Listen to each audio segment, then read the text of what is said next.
Hey, what's happening, gamers? It's Amber here with Kwingsletsplays. Hope everyone's day is going great today. Today we're going to be doing some more Arkham Knight, and I don't really know what missions we're going to do, but Luke has the Zura suit up there, so I guess that's what I'm going to be wearing. So it's been kind of a frustrating day because I don't know why, but they keep taking like 2,000 views every day. So that's really depressing. Basically, it keeps putting us under 1,000,000 views, so we can never grow on our channel. So I don't really know. I don't think it's legal to do that, but that's what they're kind of doing. So I hope you guys are having a fantastic evening, and we're just going to. So I think, yep, this is the Zura Batman skin, so I guess we'll be wearing that today.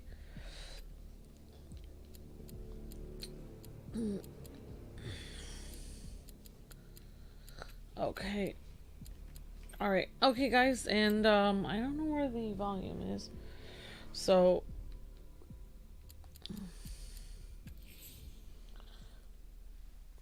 yeah, YouTube it's frustrating. Honestly, I just hope that I can get on other platforms. We'll always have to do YouTube even if we're on other platforms, but hopefully that can fill in the gap of when they keep taking the revenue. But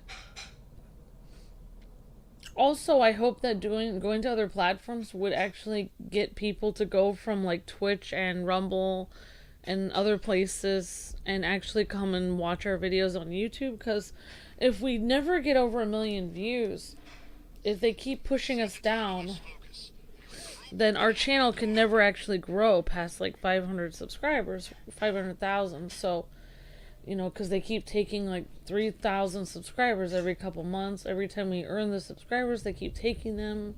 Every time we earn more than 1,000,000 views, they keep taking it.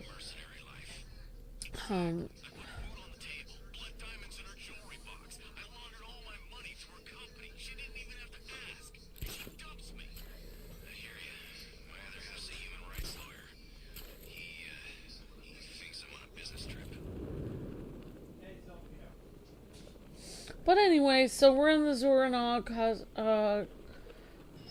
skin. Thank you, Victor. I appreciate that a lot. Thank you.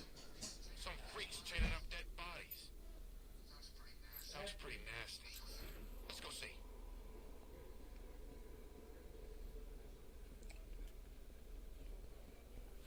I meant to be doing a lot of Rumble videos today, uploading them, but I didn't really get a chance to. There's gotta be someone left in Gotham worth robbing. Or, at least beating. So, the missions we have right now, guys and gals, is we have these missions left, and we have Azrael mission, and we have Professor Pig. We also have these line of duty police officers. Good work, Master Bruce. Threat removed. Now would be the perfect time to reassert your control of the city.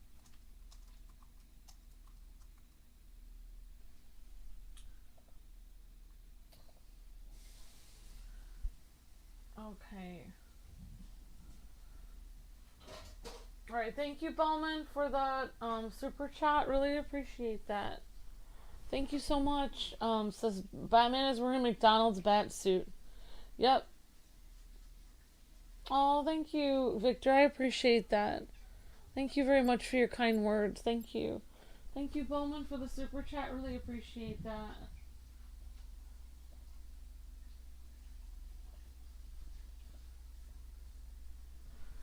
I mean, hopefully I'll also be able to feel like I'm not being,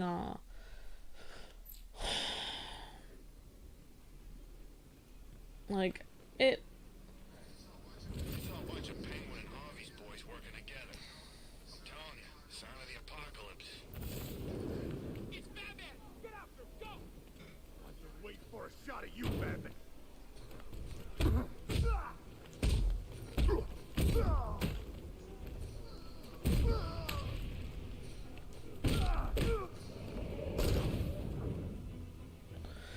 Yeah, I mean,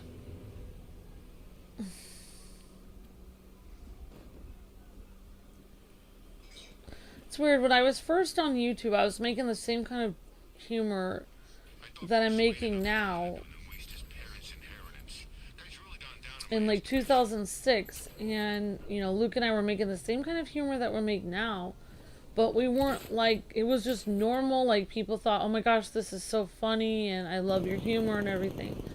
And then now it's like, oh, I can't believe you made fun of that character model's outfit, or I can't believe that you would say anything negative about this game, or make fun of the fact that everyone's that there's a glitch here. So it's kind of like everything we do now is kind of like overly criticized. People are super like sensitive nowadays, where you're literally just making, I mean, Luke and I aren't even like mean with our commentary. We're just making normal jokes from like the 90s. And like, it just feels very oppressive now on YouTube. Like, because of the censorship system YouTube has in place, like, where you can't say anything. If you even like try to complain about it, if you even be like, wow, YouTube is censoring me, this is kind of weird because I'm not really saying anything wrong. They, like, if you try to tell somebody, like, if you try to even say to your audience, like, oh yeah, they're kind of censoring me because, I made a joke about how this guy is, walking in a weird wobbly way, and it's kind of hilarious to see the character model walking like this. Like, then, like, instead of getting people agreeing with you like normal, you kind of get people saying like, oh yeah, well, why are you making a joke about the character model anyway, or why are you censored anyway? And people don't really even empathize with you. They just kind of like, it's almost like a hive mind mentality where everyone's just like, oh, like, well, you shouldn't be making jokes that aren't approved by the YouTube censorship thing anyway, when it's like, well, I'm just literally just talking about how the game looks goofy right now. Like, I'm literally I'm not even being mean at all. So yeah, I mean, like, I get, YouTube has changed a lot, like, since when Luke and I were first on here. Like, a lot of channels used to have the same kind of humor. There were other people that had the same kind of humor as us, but I don't know what is going on with YouTube, but just, I don't know, maybe everybody that did YouTube for fun and was just, anyone that was just kind of hanging out and doing YouTube for fun, maybe they all left at some point, and Luke and I are the only ones left that are just kind of joking around and having fun playing the game. So yeah, it's definitely, yeah, I mean, I would probably only watch my channel as well on YouTube, because I don't really watch any other gaming channels either, really. I don't, like, the only reason I watch other gaming channels is to get an idea of what other people are doing, so I can kind of get an idea of what people expect now from gaming channels, because, like, we were some of the first. Like, we were on YouTube in 2006, so, YouTube started in 2005, so we didn't really have anyone to go off. We just did our own thing. We didn't really compare ourselves to anyone. Now it's like, I kind of have to get an idea, because people are so sensitive. I have to literally get an idea of what people usually do on gaming channels, so I can kind of like try to, not bother people as much. But, I don't know.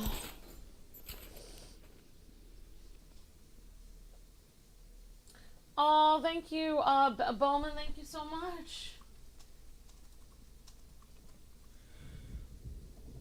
Thank you for the super chat. Says, I like and share, always have your back. Thank you, Bowman. So basically what I'm saying is, I feel like Twitch is more of a place for gamers, and Rumble is more of a place for pretty much anything. Like, they don't really censor people. I'm hoping that, like, going on Rumble and Twitch, where things are not as oppressive as YouTube, I feel like going on those platforms, just having my content on those platforms will give me like ability to make jokes and not Like, say I make a joke on Twitch or Rumble and nobody cares. Everyone laughs at it.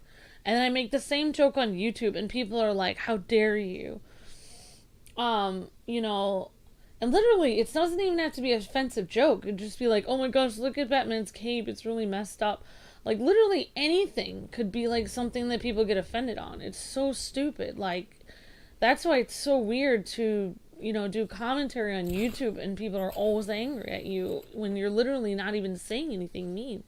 Like, oh my gosh, why would it be cloudy? That seems inaccurate because there's a sun out. Like, you can't even make any observations. You can't have fun with the game. You can't just have fun hanging out, like if I'm hanging out with Luke, like, talking to him about just random stuff. I can't even be myself because, like, you know, YouTube's so oppressive. But, yeah, it's like, I feel like having my stuff on other platforms will help because, you know, then it will help me feel less, you know, stressed out because, you know, I'll see that on other platforms people aren't as crazy as on YouTube. Like, if I'm not being... You know, if there's no censorship on certain platforms, then obviously I don't think people will have such a mentality. People have this weird mentality on YouTube where it's like you make a joke about something like, oh yeah, you know, like, oh yeah, Batman probably wouldn't be able to play basketball because, you know, he's too short or something stupid. That doesn't even make any sense. It's just supposed to be a funny joke or something dumb like that. And then people are offended about it. And then it's like, and then you say like, oh wow, you know, YouTube is censoring my video, and then usually like people will say like, you know, like, why are you saying a joke that's offensive anyway? It's like, well, I just made a joke about, you know, Bruce Wayne not being able to play basketball very well. I don't really think that would be offensive to anyone but Bruce Wayne. I don't see how I said anything offensive. So. Yeah, it's just the weird mentality. I think the thing that I really don't like about YouTube nowadays is not only is the YouTube system oppressive, but it's the comments that you get that are like, why would you even say that? It's like, but I didn't even say anything bad at all. I didn't even make fun of any kind of person or anything. I literally made fun of like how it is in the game, or I made fun of like a fictional character, like, and you know, like, oh my gosh, he has pointy ears. He looks like, you know, like, you make fun of a fictional character, he doesn't even exist, he's not even real. Like, even from the beginning, like, even if you look back at our old videos, I don't think I've ever made fun of a real person and how they look ever in a video, or I've never made fun of any kind of person or any group of people. The only kind of group of people I've ever made fun of would be hipsters, and that's just, like, all in fun, and then... Like, and I only do that because I don't think there are really any hipsters in real life. Like, I don't really know anyone who considers themselves one. It's just, you know, it's not like hipsters are like an oppressed group or something. So I don't, it was just like a funny joke. You know, it would be like making fun of like, I don't know, just some obscure, like, you know, things. So it's just like, I never make fun of any real people. It's always like, even from the beginning, I've always been super sensitive. The reason why I'm super sensitive is because I got made fun of in school all the time. I didn't have any money growing up in school. I was mercilessly bullied in school. I noticed that people in my school got made fun of for all kinds of things. The people in my school were very mean. I used to cry myself to sleep all the time, and I used to hate going to school because people would bully me so much, and they also bullied students around me for different factors, whether they were bullying them for being too smart, bullying them for being too dumb, bullying them for what neighborhood they were from, bullying them for how they looked. So I know what bullying is like. I've never bullied anyone. I've never, ever made fun of a real person. Ever. So I don't know. I just don't understand why YouTube is like pretend. It's like they're like trying to get something on us, like trying to pretend as though our jokes, like from the 90s, are like somehow offensive, when in reality, Luke and I are probably the least offensive, like, of anyone. I'm actually extremely sensitive to ever saying anything that would ever be hurtful. one time we were being harassed and mistreated by the IRS, and Luke did an IRS joke, and some kid was very upset because his dad worked for the IRS, and and it's just a normal joke like you would do in the 90s, like, oh yeah, the IRS will take everything. And he's like, my dad works for the IRS, and like crying. But in reality, we didn't really say anything mean about the IRS. But I don't know, just people are just, yeah, I cannot comprehend the sensitivity level of people today. And then it's like, I don't understand. Because I have been mercilessly bullied in school so badly that I was, begging my parents not to go back to school for how badly I was bullied. And the bullying was so bad. The bullying was so bad when I was in school that every hallway I went down, I would get bullied again. And it was every day.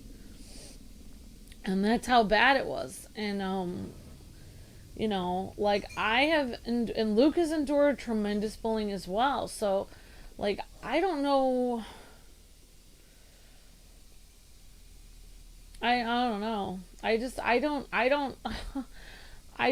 think that people that get offended if I make fun of Batman's cape, I think they've actually never endured real bullying, because they have no idea.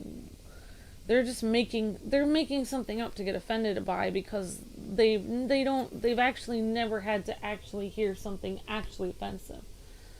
Like I grew up in a bad neighborhood, and there was a lot of very bad words that were that were strewn back and forth across the street every day when I came home. I had to listen to that as a little kid. And actually, like people threatening each other and saying very horrible things to each other, that were very offensive. And like, so I mean, and it's weird that those people that I grew up on that street, they, even after they were kind of mean to each other, they still were able to get along and be like, okay, whatever, and then go about their day. They didn't actually resort, even though some of them were actually former criminals and stuff, they didn't even resort to violence, because it was just words. Like, in my day, even if you said something super offensive, everyone knew it was just a word. It was literally just, there was a difference between words and actually, like, physical violence. Those were, like, two different things. So someone could say really horrible things to you, and you could learn to walk away and be like, okay, well, that was just something that was said to me. I'm going to choose to not respond to that. I'm just going to walk away. And that's what people did, like, in the 80s and 90s. So I don't really know how it is today, but I guess things are different today, where the rioters will have taken the hostages and gone to ground. I'll hunt them down. I guess today, like, it's so odd for me to watch the news and see people like, oh, somebody said this to someone on social media, so therefore they actually took action in real life and did XYZ, and now they're on the 6 o'clock news. I find that so foreign to me, because when me growing up, that wasn't a thing. Like, if somebody said something to you on social media, you would just, well, there really was no social media when I was growing up. So you would just, I mean, I think, like, if there were 80s kids today, like, online, and someone said something really horrendous to us on social media, we'd probably have an interesting comeback. Like, oh yeah, I know you are, but what am I? I mean, there were, like, so many comebacks like that, where you would just, like, someone says something rude to you, just make a comeback, and that was their way of handling it. And honestly, it was kind of a fun way of handling it. Or if your kid was crying and they were being bullied online, which I don't even understand how you could be bullied online, to be completely honest, because I was bullied in real life, where I couldn't leave the school and I had to be bullied. I couldn't leave. I had to be there physically in the room. Like, I don't understand why people just don't shut their computer off. Like, if someone's saying something horrible, that's what I don't get. That's what I keep telling people. People keep coming at me with, like, things on the channel. Like, oh, this person said XYZ to me in a direct message. I'm like, well, why are you still messaging them? Just, like, why? I don't understand. Like, why would you even need to come to me about this? Like, why did you open a message with them in the first place? Like, you should not... Like, in my day, it's like you wouldn't even open a message. You wouldn't even start messaging someone unless you knew, like, where they lived, you knew their grandmother, and you knew, like, where they worked, and you knew everything about them. I don't like to message people unless I know them personally myself. The only thing I message people is, like, the code to their winning. Like, if they win the code, then I message them. And then I don't... If they message one more message afterwards, like, thank you, and I just say, you're welcome. And then I'm done. I don't continue messaging people because it's very dangerous. Like, someone could... For me, it's very dangerous because someone could accuse me of writing a bad message to someone. Because I'm a YouTuber, they would accuse me of something and lie and say that I messaged them, which I didn't. But, I mean, to other people, it is dangerous to message people because you could get yourself into some kind of weird manipulative conversation with a complete stranger that could keep saying either really mean things to you or try to entice you to meet them in real life in some shady area or something. So, I mean, I don't see any reason why people should ever message people with personal information in any case, like, in any circumstance. Like, you should always know the person that you're messaging. Like, you should never start messaging people or tell people any personal information at any time. Like, you have to be really, like, basically, like, if like, my generation of parents or Luke's parents were, you know, if Luke and I were growing up today in Gen whatever it is, Z or whatever generation we're in, and say Luke or I were crying, or say I was crying at the keyboard, and, you know, I'm sitting here messaging people, and there's a bunch of girls bullying me online, my parents would simply throw the computer out the window. They would be like, well, the computer is not helping you, so you don't have any more computer privileges. Problem solved, you know? If I was being bullied by kids over the phone, my parents would probably either call them or go to their house and be like, why is your kid bullying my daughter? If I was being bullied mercilessly in school, which I was in first grade, my mom took me out of school for half a semester. It's pretty easy to solve the problem of, like, bullying. You just remove the avenue from which the bullying is stemming. So if it's stemming from the computer, don't allow your kid on the computer anymore. They can just watch movies at home. You know, if the bullying is over the phone, don't allow them to use the phone anymore. I mean, that's how my family always handled it. You know, if there was a problem, like when I went to another person's house one time and they put an R-rated movie on. My parents didn't allow me to watch R-rated movies, so being the goody two-shoes I was, I told my parents that, you know, there was an R-rated movie there, and my parents never allowed me to see those kids again. I was never allowed to go to and have a sleepover with them again. So that's how my parents handled every situation. I don't know if that's how I would handle it, but that's how that's how my parents and a lot of that, I feel like a lot of that generation handled it, is just, you know, you're being bullied online, you're no longer able to use the computer because all it's doing is causing problems. So, I mean, for me, if my kid was being bullied online, that's probably how I would handle the situation. I probably would take away their computer.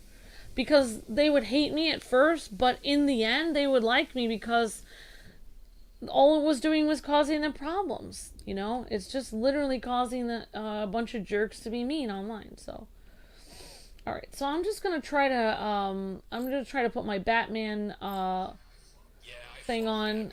We're gonna try to find Professor Pig.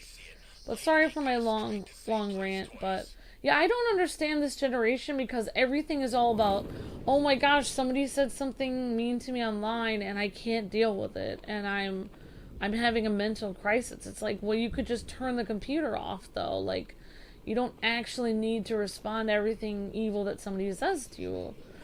Like, you don't even need to worry about it. You don't even know that person. Like, why would it bother you this much? So yeah, it just doesn't make any sense to me. Like, as somebody that I grew up without the internet, in my home. Like, the internet was just kind of in school, but I didn't even have it in my house. I didn't even have the internet. So for me, seeing all these kids worrying about what people are saying online, you know, that's what I'm doing now. It's like people are like, oh no, movies and shows today is so terrible. Well, you know what I've done? I've just stopped watching movies and shows. I listen to books on tape. I go to the park and I, you know, sit there and, you know, look at the ducks and just watch the trees and just like experience the nice cool breeze. You don't actually have to watch movies and shows. Like, you know, you could just read books. You could learn to sew. You could go out and do sports.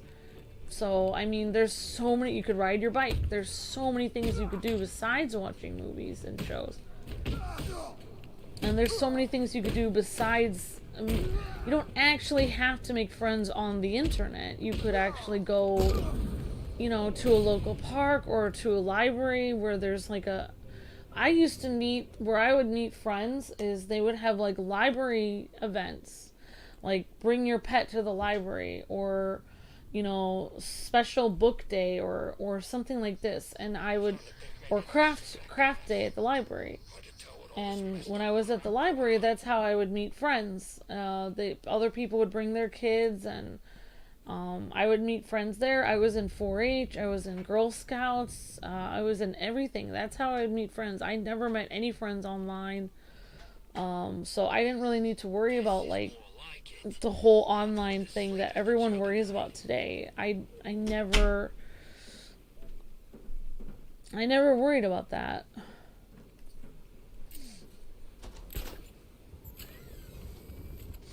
But anyways, I really need to find a mission to go to. So I think we're gonna try to pick one here. Let's see. I don't really. Well, I guess we can. What is this one? I'll own the roads. Let's try to find the next own the roads thing. There's a militia checkpoint entrenched next to the clock tower. Not for long.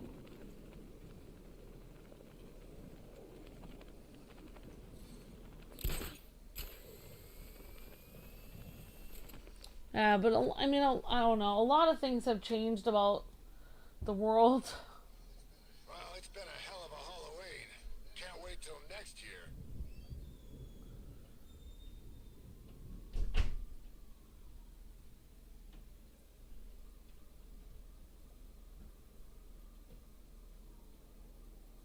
Yeah, but I mean, it's not really the generation. Like, a lot of people in this generation are obsessed with online, but I'm just explaining you don't have to be.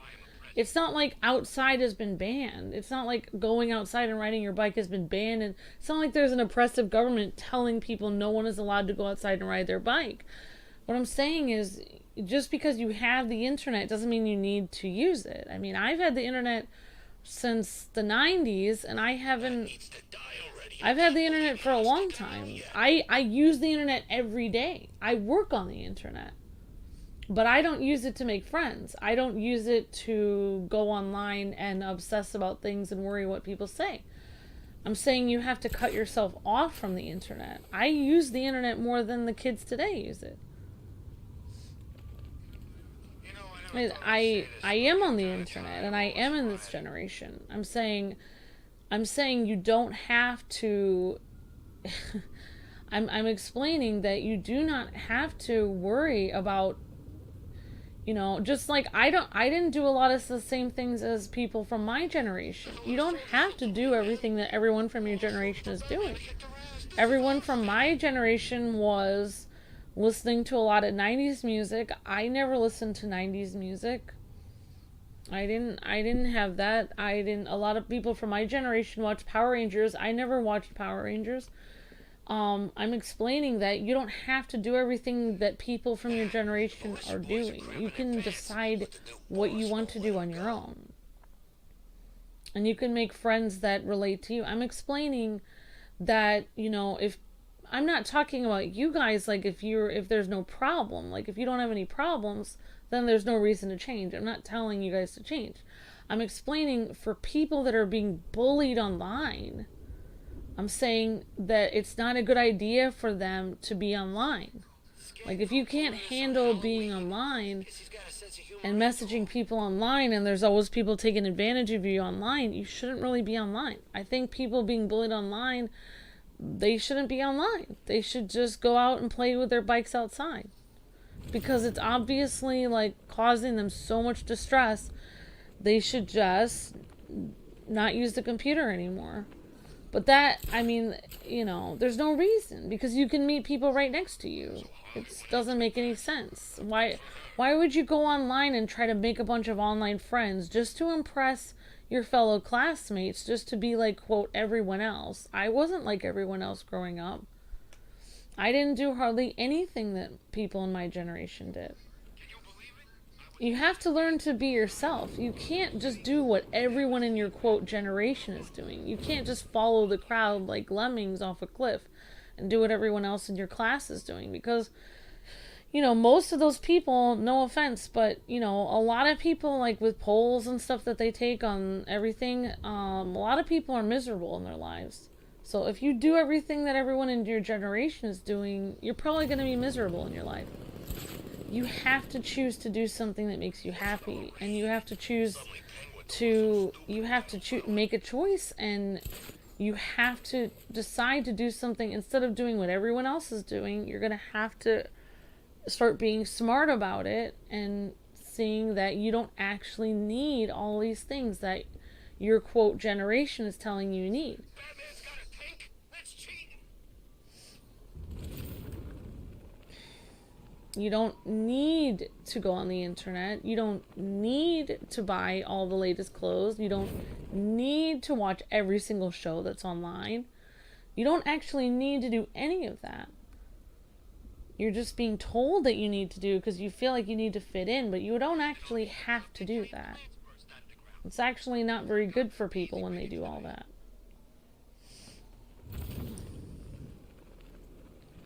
Alright, so I'm going to try to find the next area. Well, I guess as usual, maybe that will make sense to some of you guys in 20 years. But,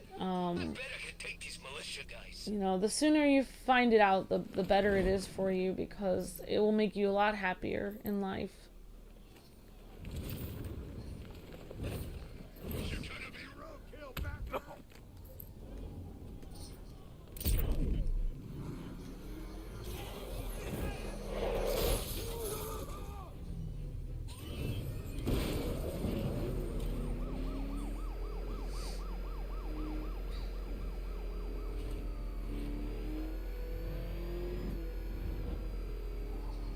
Let's go see the blown up factory. Come on.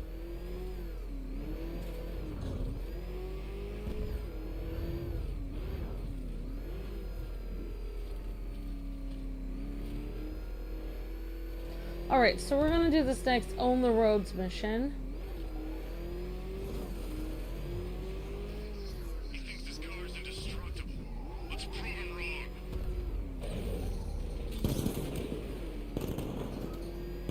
Oh my gosh, this mission is gonna be so hard.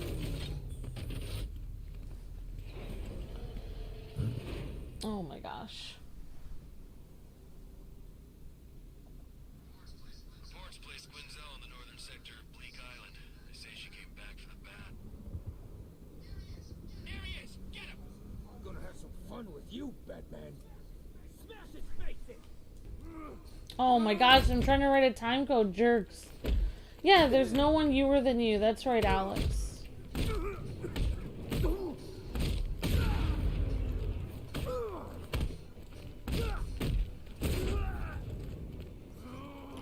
I kind of messed. I kept meaning to do the battering, and I didn't do the battering. Okay, good thing I'm... Where are these guys? Oh, they left.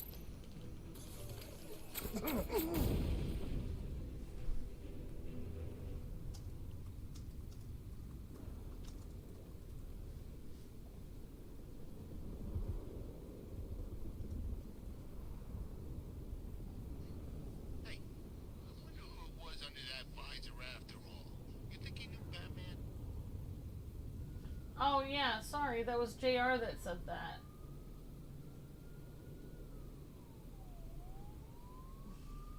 Yep, there's no one newer than you. That's right, Junior the Knight, definitely. Sorry, I was kind of in the middle of beating up thugs, so I didn't see you said that.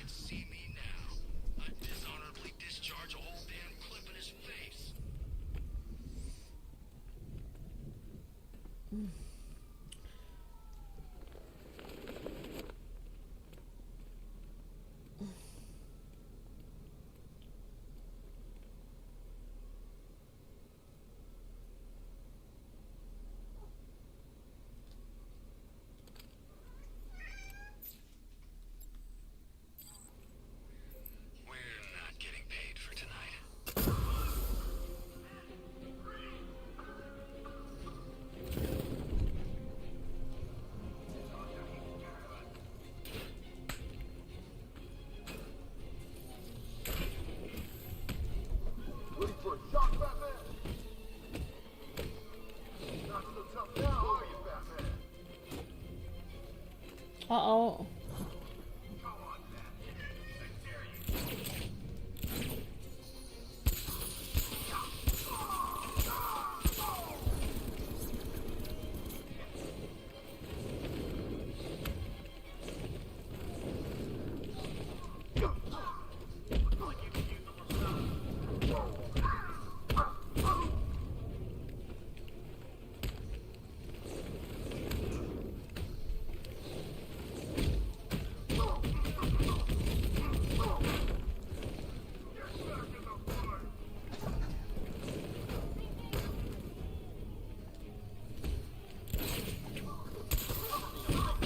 Oh, wow.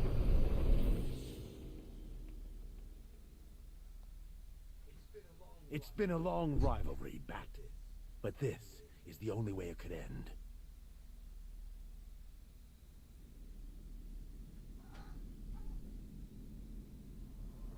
No, you're fine, Junior the Knight. I was just skimming through. You don't need to change your name. It's alright. You're fine. Sorry about that. Sorry I got the name wrong. You're fine, Junior the Knight. I mean, like, when I used to have my name written as K-Wife, everyone used to write Knife as my name. So, I mean, like, people generally get people's names wrong on the internet. It's just a normal thing, like... I mean, I know I get people's names wrong, but, I mean, it's just... No matter what you change your name to, people will probably get it wrong, because... people mispronounce people's names all the time. I know that because a lot of times when I say hi to new people, they'll be like, that's the first time anyone's gotten my name right. So I know that a lot of people actually mispronounce people's names on the internet. So yeah.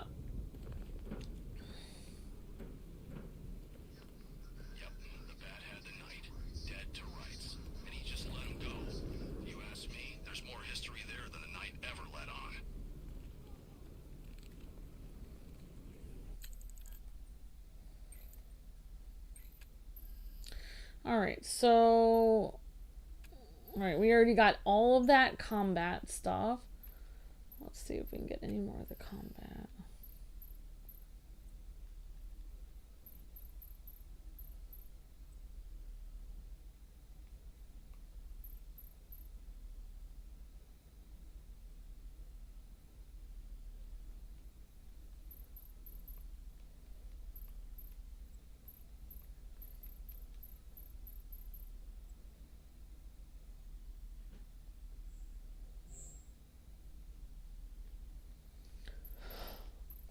Alright, so we're slowly building up the combat meter there.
Okay.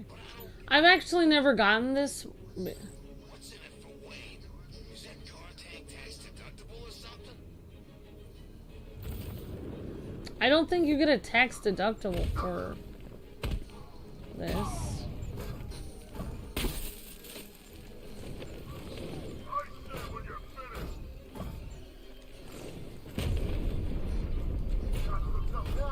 Oh my gosh. There has to be a way to do this area. It's been a long rivalry, Bat. But this is the only way it could end.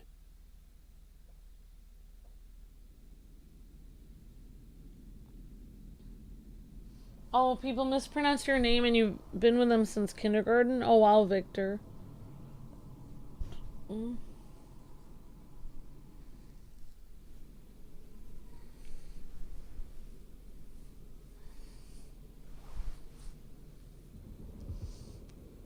Okay, have a good night, Batman. Thank you for hanging out. Thank you. Yeah, I mean, I think I'm glad that I grew up in a generation before the internet, because I'm very aware that I don't need it. I think like people of this generation aren't aware that they could actually live their life without it. It is harder to live your life without it, but like you can't look everything up all the time. One thing that was difficult for me is Luke's family grew up with the internet, my family didn't. So like a lot of the basic things I didn't understand, I couldn't actually Google and look up, where people are expecting me to kind of be able to look that up, and I didn't know. I couldn't look anything up. So a lot of the things, I've made a lot of horrible mistakes in my life because I didn't know that, you know, about like getting a car or a license or anything. And I wasted a lot of years of my life making horrible mistakes because I didn't have the internet to look up what to do in this situation. So in some ways the internet does help, but in other ways it hurts. I wish that I had the internet because I would have saved myself a lot of heartache from some things that I ended up going through, to be completely honest. If I would have just done a simple Google search, it could have saved me a lot of years and grief. Back in my day, it's like you had to ask somebody, you had to physically ask people any information. Had to see if anyone knew. You couldn't just look it up online because there was no online. Like, well, my husband had online in his house, but I didn't. So I mean, you know, my family didn't have a lot of money, so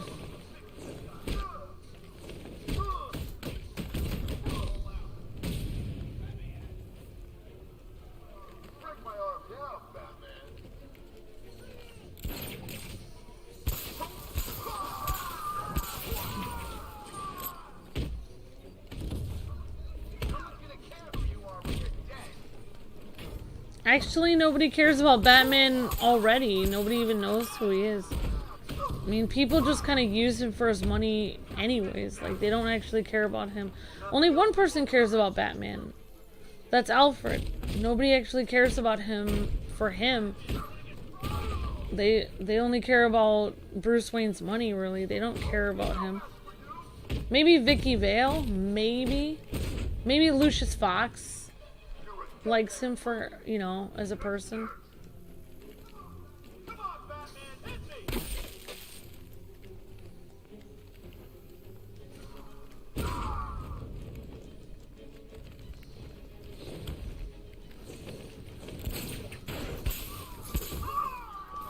Let's see how protective that suit really is, Batman.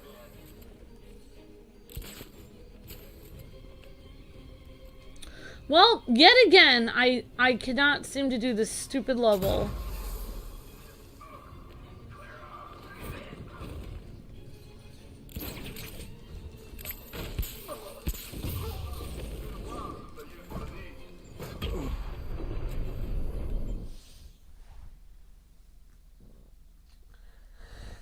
It's been a long rivalry, Bat. But this is the only way it could end.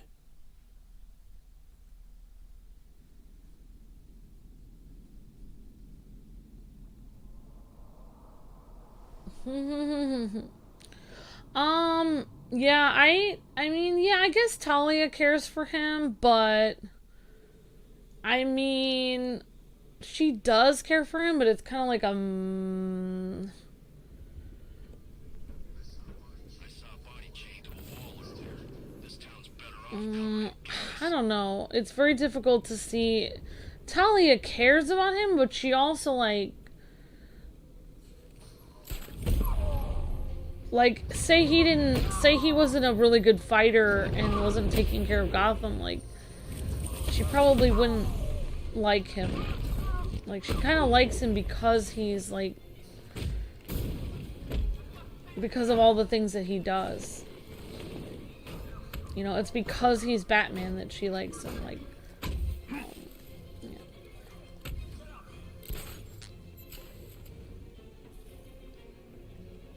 Alright, so I'm gonna try to not get it hit as much. I'm out. I can't bring you back again.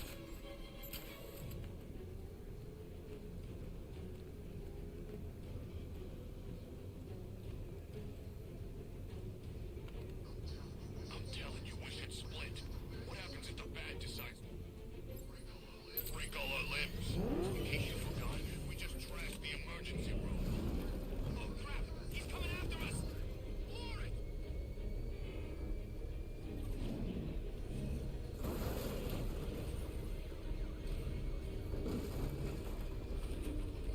Oh man, it's him! Don't worry, he ain't catching us! I think I might be making this area way harder than it's supposed to be. Oh no. I am making it. This is correct. Look out! It's the bat!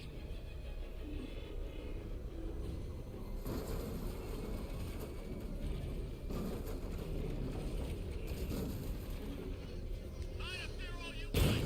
No, I can't actually go up there. Speak to me! What's he doing? Hide! Come on! Get down here and fight! Alright, I'm just sitting here. Alright, well. It's him! He's above us!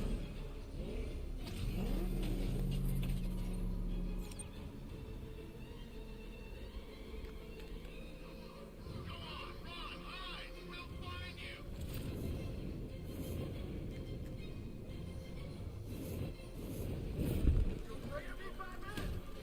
Not gonna work.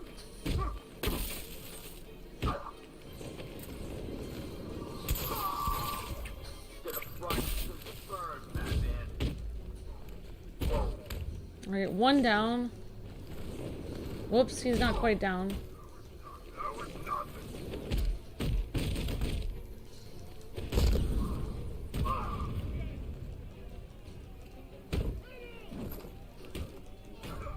Try harder.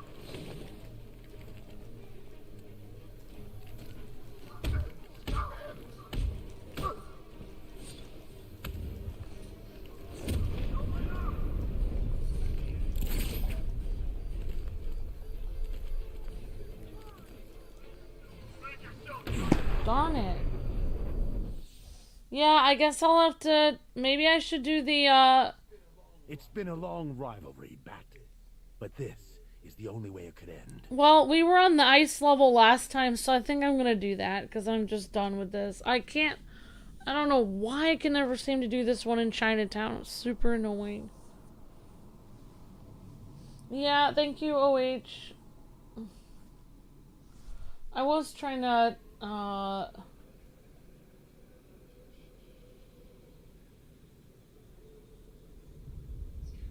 Scarecrow gone, Night gone. Deathstroke's not gonna last. The bastard's keeping us here.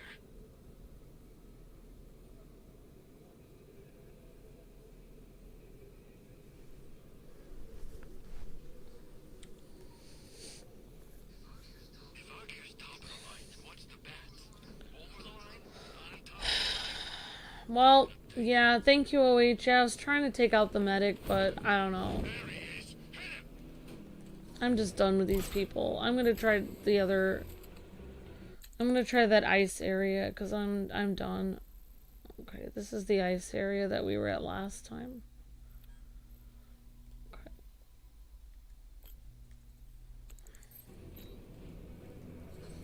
Well, I will try to do that next time, OH. Thank you.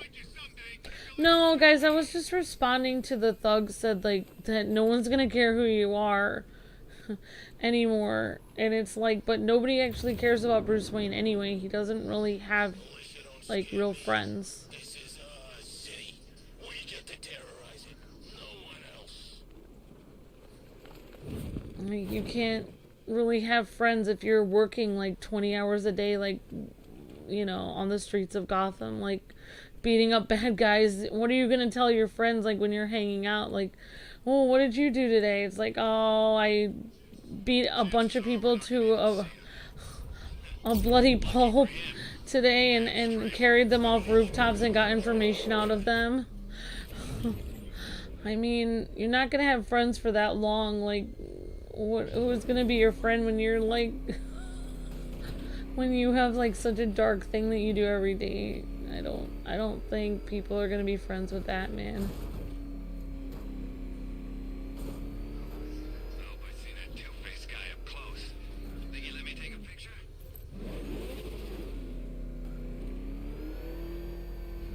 It's Batman! He's got a freaking... That's why Batman says, I work alone. He works alone because reasons.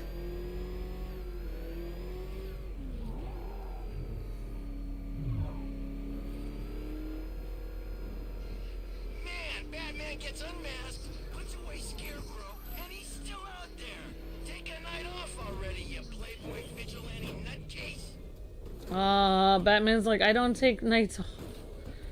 I don't take days off.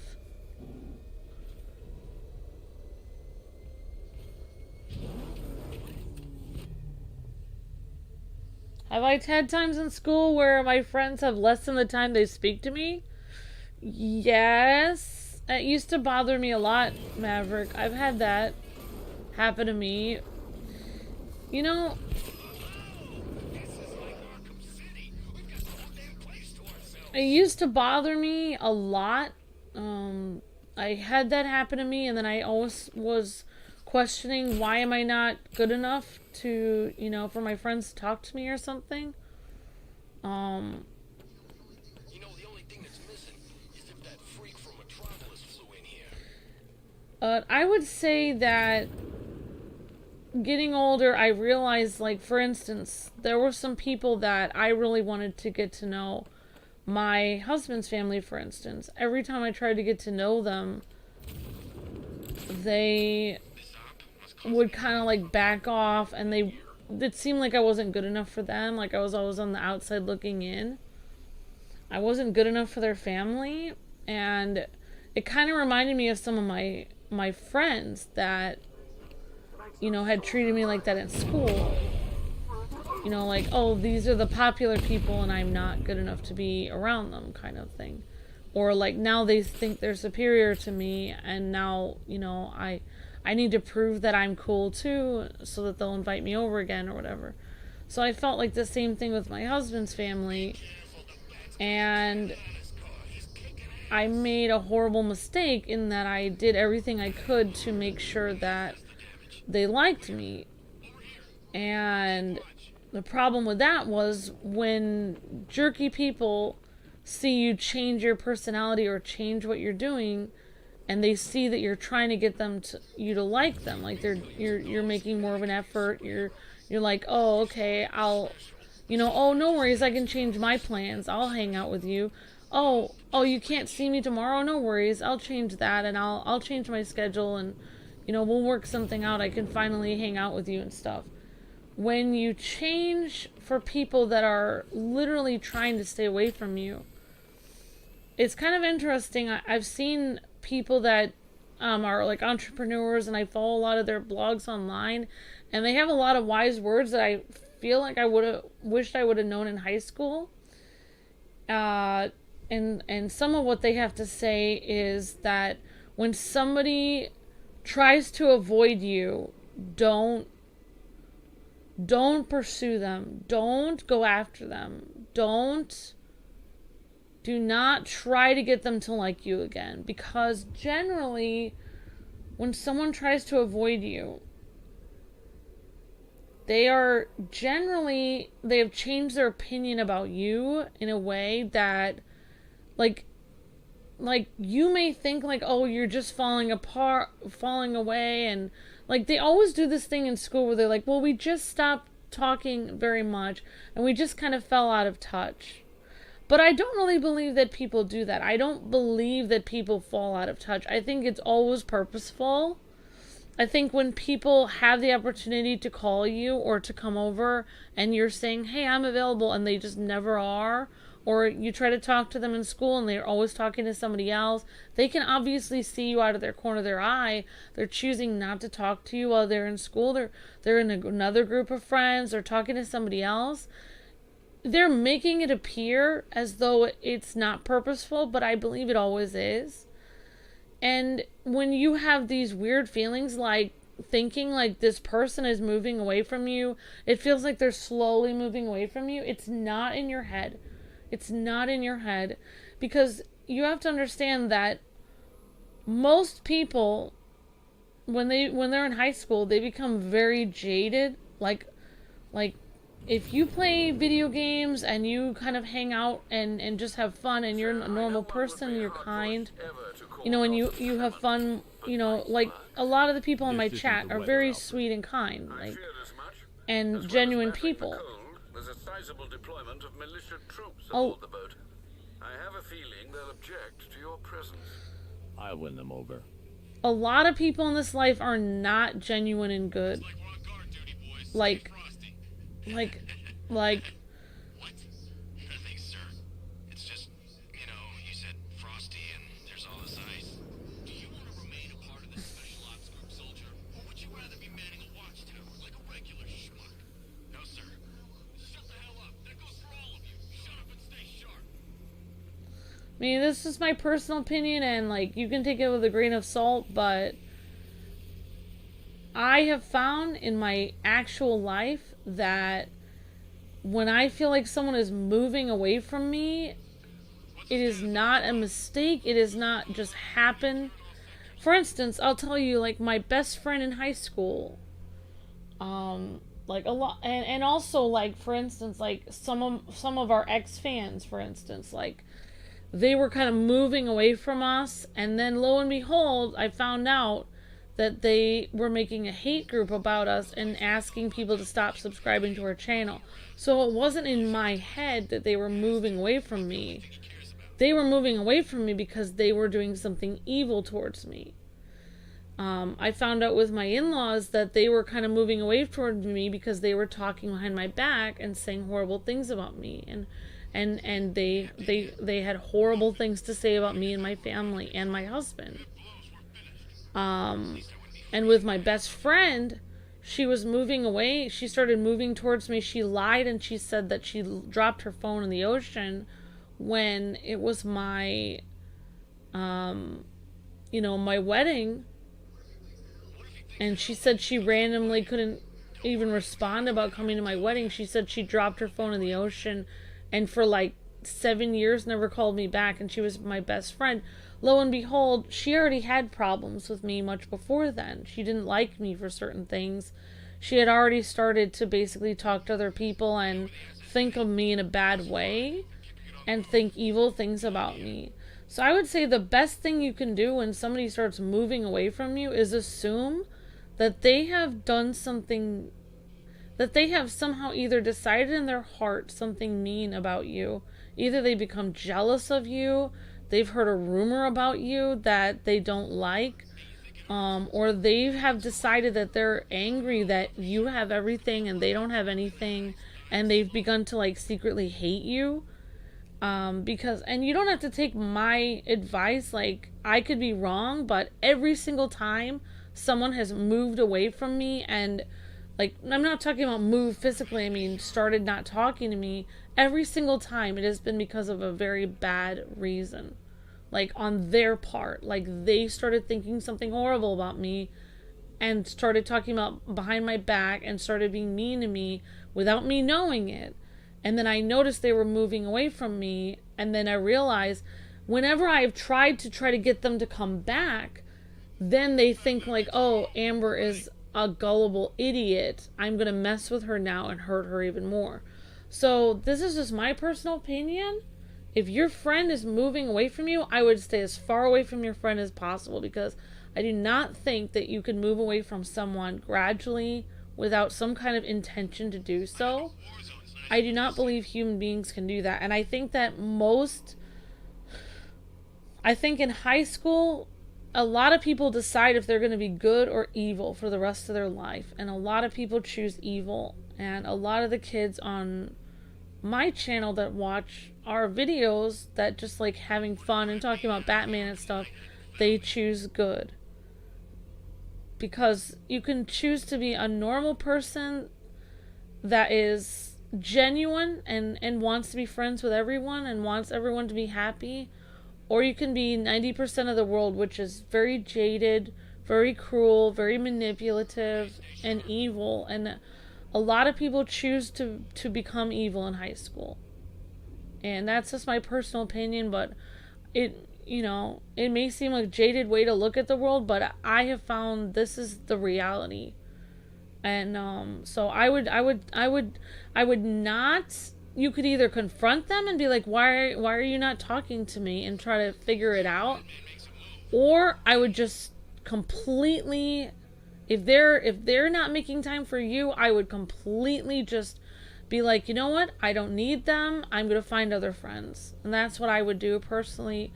If I could relive my life over, that's how I would act. Because every time, even my own parents, when I found they were kind of moving away from me, like they were pretending and dodging my questions about my wedding, and they said that they couldn't make it and all this stuff, turns out that they could have easily made it.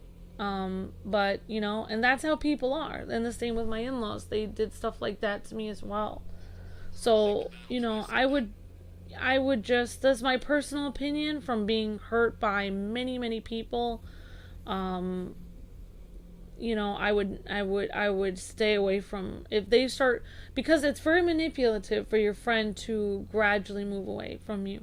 And I used to think, oh, this is just how it happens, but I don't believe that. Because if they're really your friend, they would value your time and they would never want to miss any moment with you. And so it doesn't make any sense. Why would they gradually move away from you? It has to be intentional. But you can disagree with me, but I don't believe that there are any accidents anymore in life. I think people make decisions and they know very well what they're doing. And they try to make it appear, for the purposes of, social stigma and stuff, they try to make it appear that they're just gradually moving away and whatever. But a lot of times it's something like, you say something like, you might say, for instance, and I had it happen to me many, many times, because I grew up in a very poor neighborhood. Many people didn't realize how poor my family was.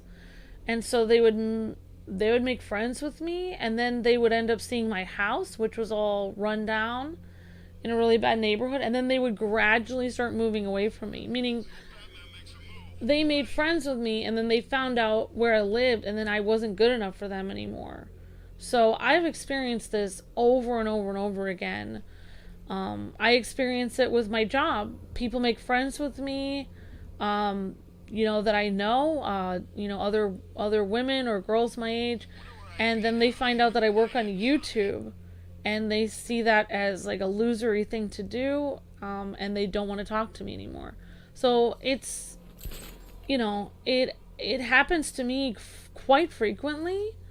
So I mean, you can decide. I mean, I don't want to like hurt your feelings or anything, but I would say if your friend is not talking to you as much as usual, even if it's slowly and you can notice it, even if it's a little less every time, I would put that as a huge red flag. I would definitely pray about it, and I would pray that, honestly, I mean, I always pray about things, so for me, I would just pray that their intentions would come to light. And I would also pray that I wouldn't be able to be backstabbed by people, because, it's a huge red flag, honestly. It really is. Because I don't believe that people, believe that people gradually move away. I don't think that that is a thing. I mean, people physically move away, but there's no reason to gradually move away from someone you call a friend. There would be absolutely no reason to ever do that, and I don't believe that I think it's a lie when people, you know, either say they're doing it or actually start doing it. They're pretending as though, oh, we're just, you know, in different circles, or we're just not talking to each other as much. I don't believe that. I think if you really have a friend, you would make time for that friend. So,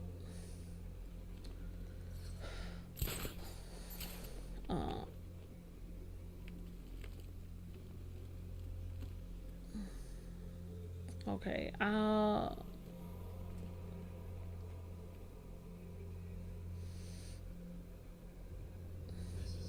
This is over. I'm retiring.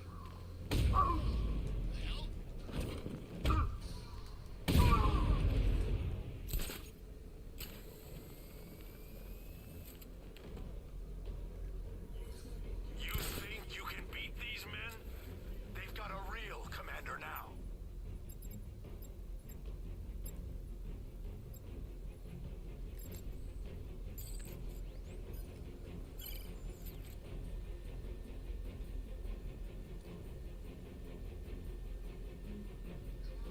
Come on, buddy, wake up. Guys out cold. I've got the signal. Surveillance traces everywhere. Trying to locate origin. Looks like something got him. Damn it. Signal's gone. He could be anywhere. Get on your feet. We're in trouble here. Probably should have gone in the grates Still there. attacking from above. Get those perches mined. Planting mine on vantage point.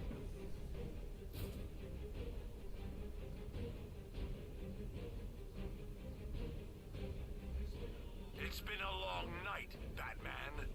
The old bones starting to ache.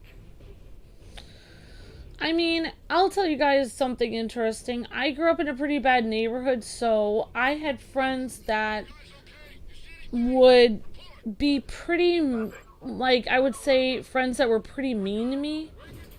Basically, like, I had juvenile delinquent people that I was friends with.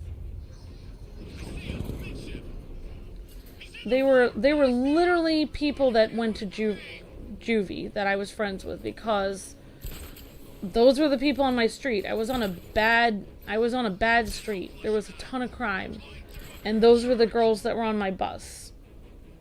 So, you know,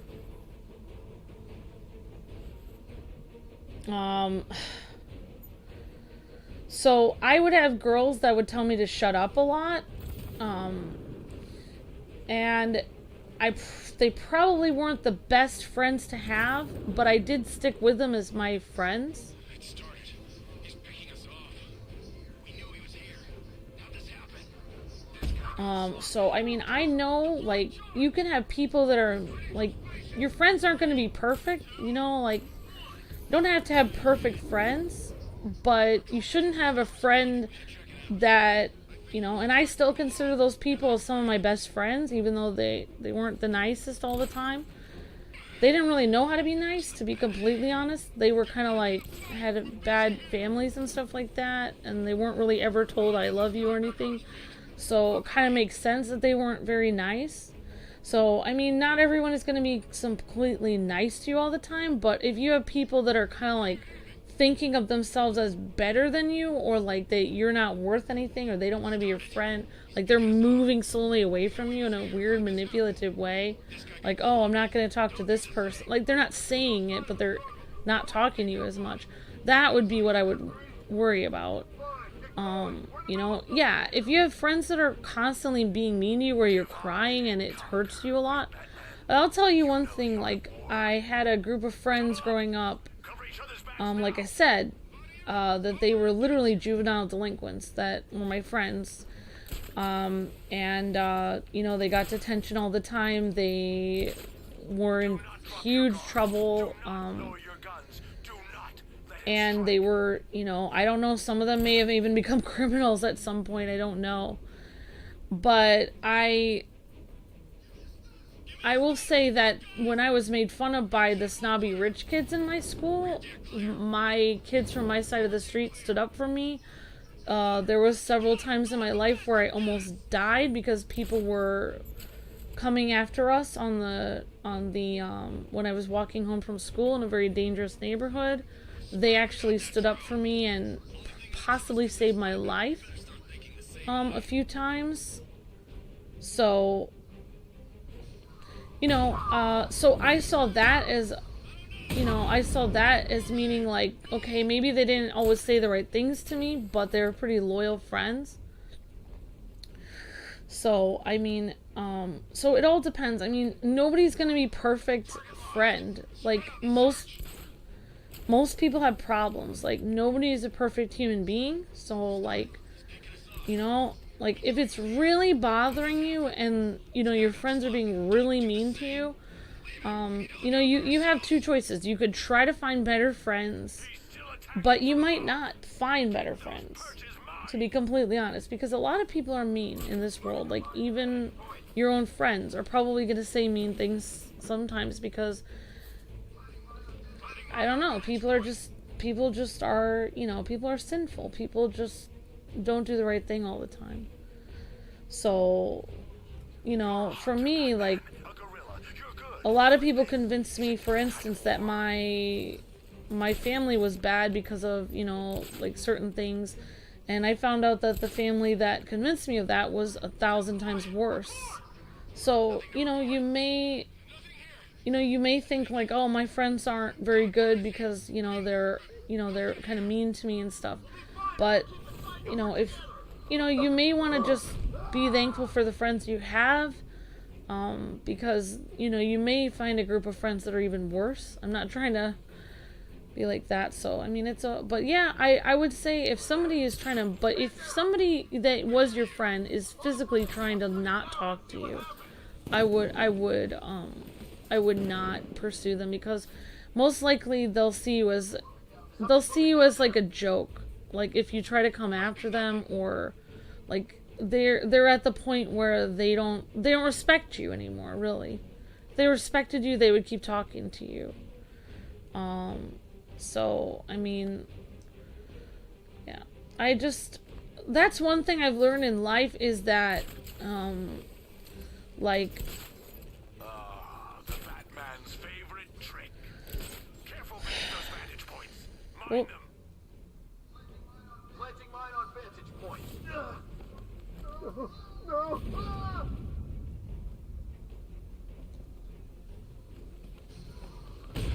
On the bridge.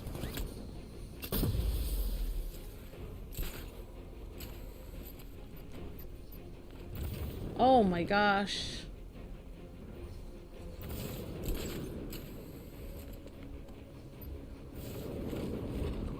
Get away using some sort of smoke.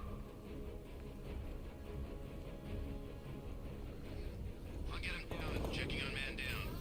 Where is he? Over here. Yeah, I'll meet you there.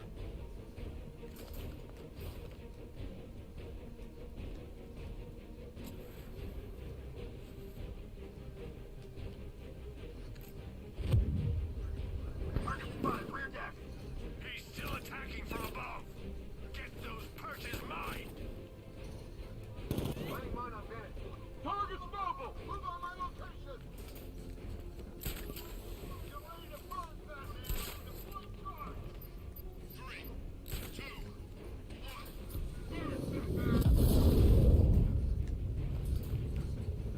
1. Oops.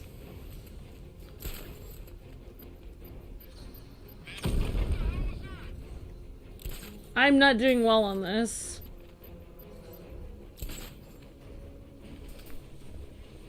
You fight like an old man. Where's the fury gone?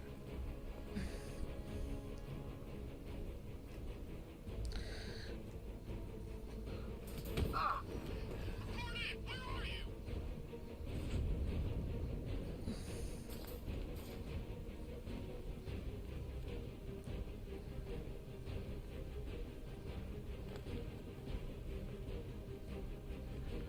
Keep together. Don't let him get you.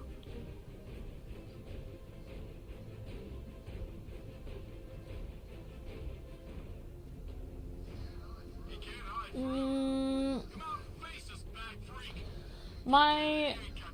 let's see. I made friends in school.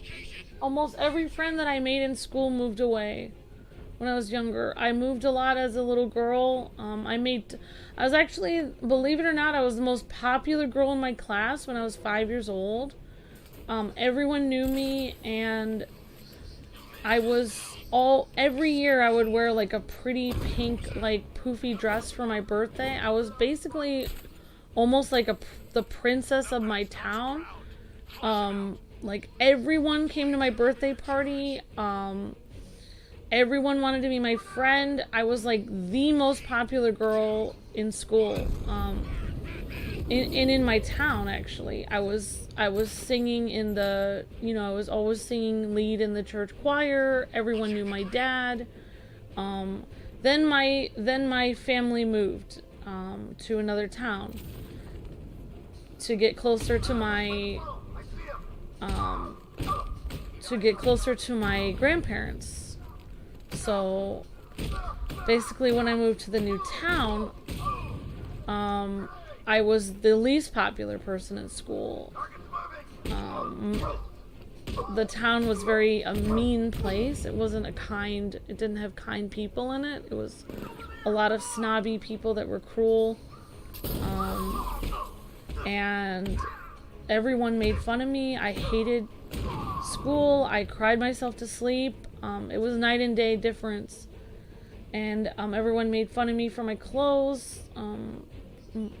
My parents, because they didn't have a lot of money, had to move to a terrible neighborhood that was full of violent crime.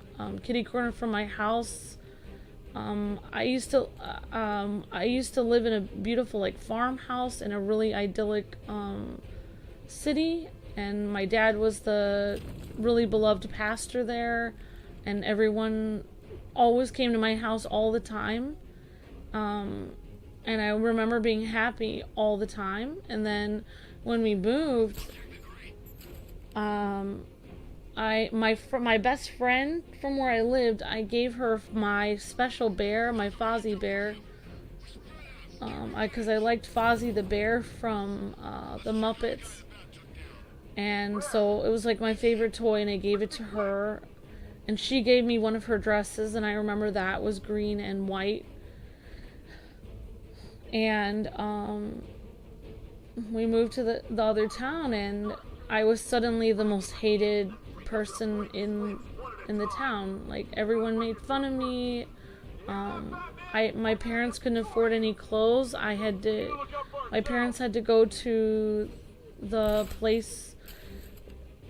I grew up basically almost like on a farmhouse kind of area, and it was like a very nice like town that had a lot of like, just like, it was just basically like a small town that I had like 15 people over for every birthday, and everyone was like, if they didn't get an invitation, they were like fighting over the invitation to make sure that they were at my house. Even the mean kids in my class were angry if I didn't invite them to my party, so I would invite everyone to my party in my entire class. And then when I moved, my parents had to shop at this store that for like you could get a bunch of ratty clothes if in a bag for like 10 cents. And I wasn't allowed to play outside anymore because there were gunshots all the time. And my mom, basically I had to go to school with what were called, like, at the time when you'd get made fun of in school if your pants were too short for your legs. Like, that was something in the 90s where they would call them like high waters. They would like make fun of you because your pants didn't fit correctly, because I didn't have enough money to actually get pants that fit me, so I would just get whatever was closest enough at the secondhand store.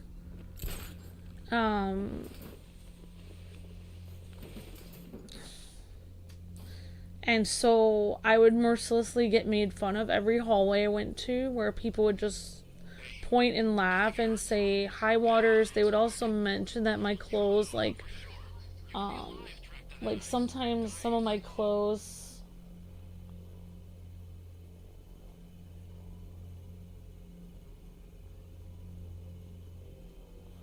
I don't know what the barfy face is, but What if he thinks to hell with it? Comes out fighting.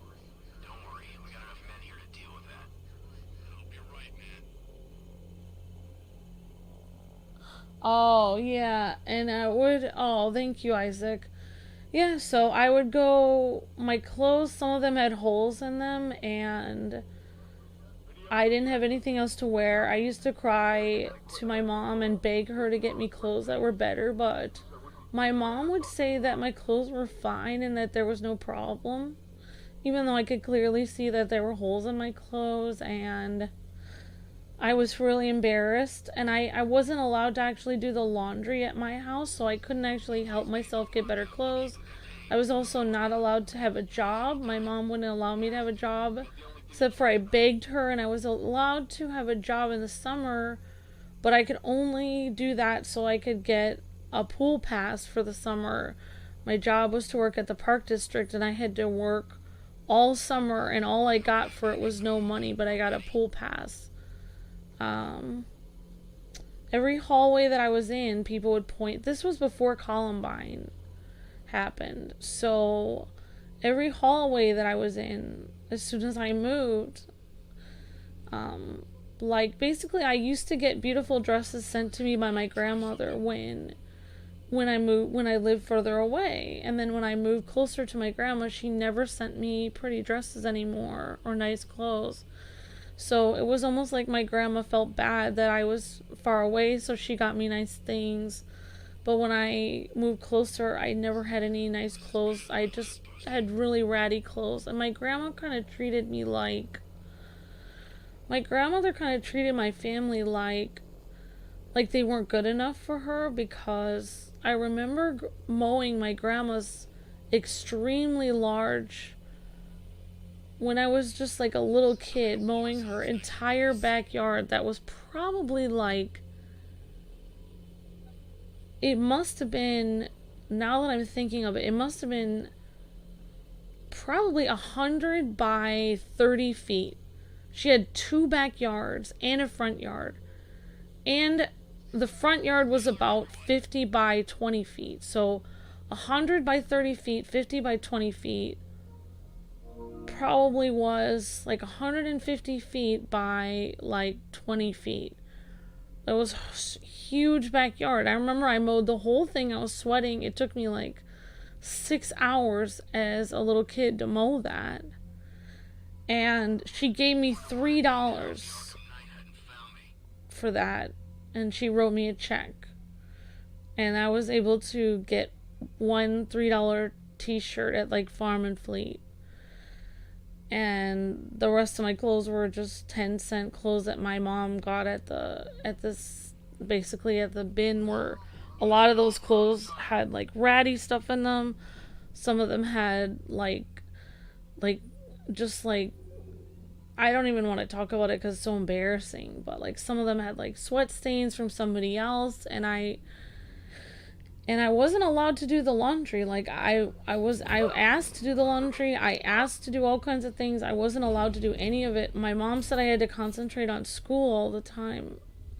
So I wasn't allowed to get a job or try to better my situation in any way. So I was forced to wear these horrible clothes, and every hallway I would go down, these horrible kids would just point and laugh, and they would all laugh at me and be like, high waters, and oh my gosh, she has holes in her clothes. And I would just run through the hallway, and then I would go up the stairs, and I'd go to the next hallway, and it would be the exact same thing, 7 or 8 kids laughing and pointing at me. And this would happen to me every single day, and every single time I got out of class, it would happen again. So, it happened over and over and over and over and over and over again, mercilessly, like every day, every week. Like, I would go through it hundreds of times a day. It was like it was actually torture. It was horrible. And then I remember when Columbine happened, I just remember thinking, oh my gosh. I just remember because I just remember, like, thinking, I know what those kids went through before they did that. I know why they did it. I'm not saying I would do it, but I know why they did it, because they were tormented, probably. And it's interesting, I was listening to the woman who was the mother of one of the kids. She's now on, like, tour trying to deal with what her son did. And she did mention that he was tormented and bullied a lot. And I just knew it. In fact, I remember when that event happened, some of my friends from orchestra, well, I did eventually start to make friends there, but only because I was good at violin, or I was good at singing, or I was good at science. I had to be good at something, and then people allowed me to be in their club because they couldn't not allow me because I was so smart. And I don't really think I was smart. I think you learn to be smart. I think you can choose to be smart or not, really. Like, I've been looking at a lot of stuff on neuroscience, and the more books you read, the more math puzzles you do, you actually can become smarter. People used to think you start a certain IQ, but actually, depending on what you do in your life, you can make yourself smarter. Like, if you have a PhD and you were extremely intelligent, but then you sit on the couch for 50 years and do nothing but watch the Kardashians, your brain will actually start shrinking. Like, not figuratively, but it literally will. Like, neuroscientists have found if you don't actually use your brain, you actually start losing it. You know, you won't be as smart anymore. So, you know, I think I forced myself to become smart so I could be, like, accepted by people. But it was horrible. It was absolute torture.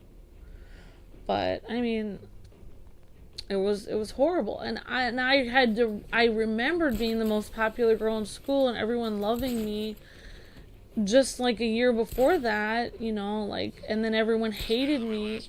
And then I realized that it didn't need to be this way. It really had to do with the kids, you know. It really has to do with your circumstances. And I realized that, you know, really, that's why I always tell people, like, people are always like, well, no one likes me in school and I'm unlovable. It's like, well, that might not be true. You might just be in a really mean school. You might just have really mean family members and friends. Once you get out of that situation and you go somewhere else, move or go somewhere else, you might find people that are kinder. Because, like, I found people that were much crueler. So I figured there must be a place, if there's cruelty one place, there must be kindness somewhere else. But yeah, it was so bad. My bullying was so bad that I can't even talk about how bad it was. Like, I can't even talk about it because it would bother. Like, I did whatever I could to get out of going to school. I used to cry myself to sleep begging my parents not to go to school. And weirdly enough, my friend, one of my best friends, she is still friends with me on Facebook, so people ask me if I still have friends. My best friend growing up that I had since kindergarten, she was in all honors classes, which means she had it set for life, that she was going to have a good life for herself. The bullying was so bad for her that her little sister dropped out in junior high and she dropped out in high school. And it wasn't because of lack of, you know, her grandparents were nice, her parents were pretty nice. She couldn't, the bullying, even though she was smart and getting straight A's and in honors classes, she was poor, so the bullying was so bad that she dropped out of school. She never went to college. She was literally smarter than I am. She was smarter than most people in that school. She probably could have been a neuroscientist or something. She dropped out of school because, even though she was so smart, she dropped out because she was bullied so bad because she was poor. That really angered me because, you know, it just angered me because it was really not fair for her to most of my friends by the time I got through high school had either dropped out of school or had moved away. Most really nice people I knew.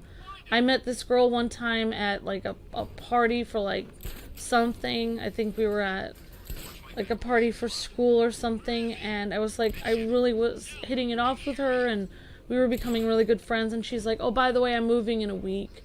I would meet friends from Girl Scouts, they would move away. Everyone was moving away from my town. I don't know if there was something wrong with my town, but I don't have any, like, all my friends that I knew just moved away or ended up dropping out of school. And the dropping out of school was mainly because of bullying, because it was so bad. Like, my town, the town that I grew up in was so... It's such a jaded place to grow up in. Like, the town that I was in was a bunch of criminals from Chicago, and also, like, a lot of really poor people on one side of the town, and then the other side of the town had a bunch of really snobby rich people that owned like several houses, and their kids were in all of the school plays and everything.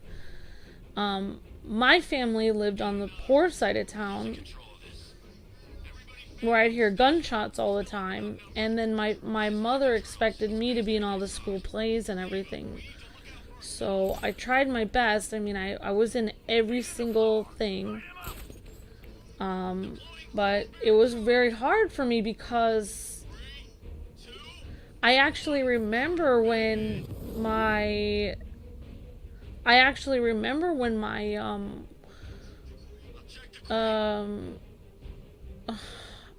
I remember when I started moving from my...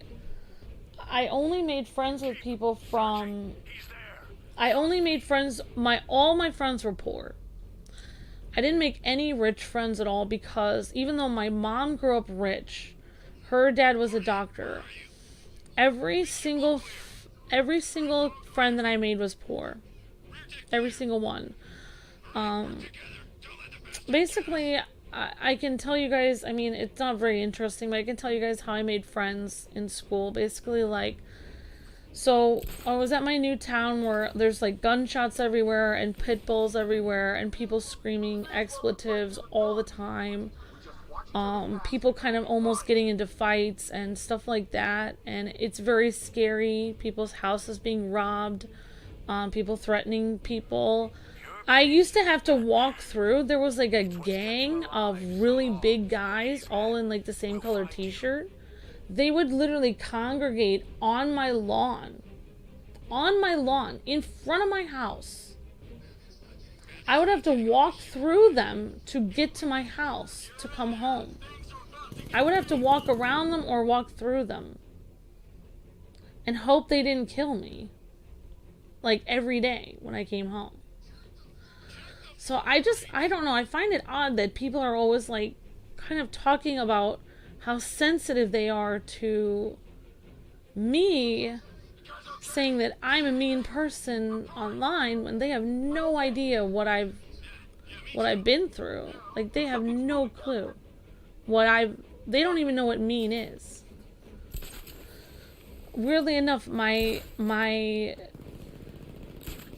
friends that I made in school, so basically this is the neighborhood I was stuck with. This is the neighborhood my parents could afford.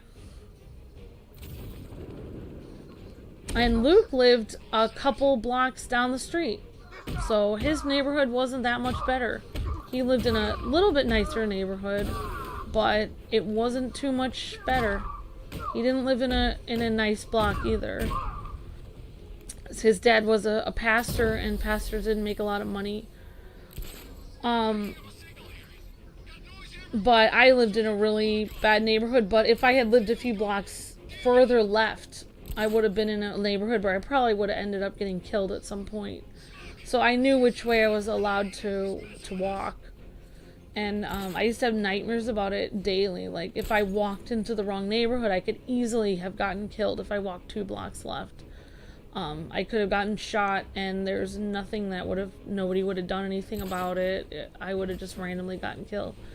So, you know, I'm not an idiot. Like, that's why, like, people always think, like, I'm so judgmental. It's like I try to explain to people, like, okay, well, this isn't safe. Like, you know, you don't want to do this when there's people with guns around because blah, blah, blah. And people always act like I don't know what I'm talking about, but I literally do know what I'm talking about.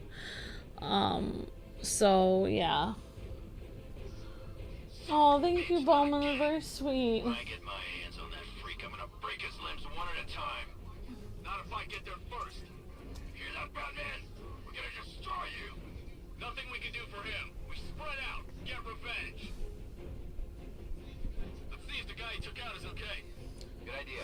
But yeah, I mean, like, I don't want to be bothersome. That's why I don't talk about, like, people ask me, like, why don't you talk about yourself growing up? Why don't you talk about your life? Like, Luke talks about his life so much. Why don't you talk about your life, Amber? Now you guys know why. I don't talk about... There's no reason to talk about it because it's just,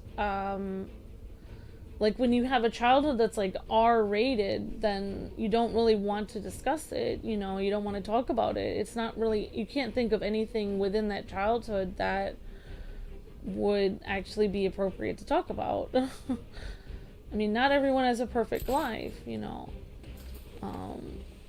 So, yeah, I remember, like, one thing I do remember, though, I made a decision, was that my mom said, you know, we're living in this neighborhood, but I don't want you to make friends with any of these girls here because they're not good company. And maybe she was kind of right in that. I mean, maybe that was a good thing for her to say that. I don't know. I think she was trying to help me, but looking at the time when she said that, this is how I was thinking of it. I had to stand with 5 or 6 girls that were 1.5 feet bigger than me, really strong. A lot of them were wearing the same color bandana in their hair. They were definitely, they told me later, they were all in like a gang, except for me, of course. I wasn't in, they didn't ask me to be in their gang, so thank God. They told me that they used to break into people's houses and take stuff. They were very bad people, but those were the girls that I had to stand with every day on my block to wait in line for the bus. And I had to stand there starting in 5th grade because I used to go to elementary school.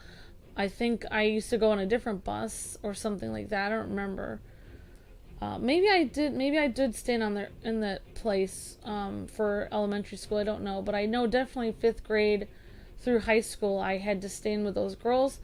So I remember saying to myself, like, maybe it was God telling me, you know, like, Amber, you need to make friends with these girls or you're gonna get yourself killed on the way to school. Like, there's gonna be no one to defend you. Nobody's gonna look out for you. You're so small. I was the smallest. I was the second smallest girl in my entire elementary school.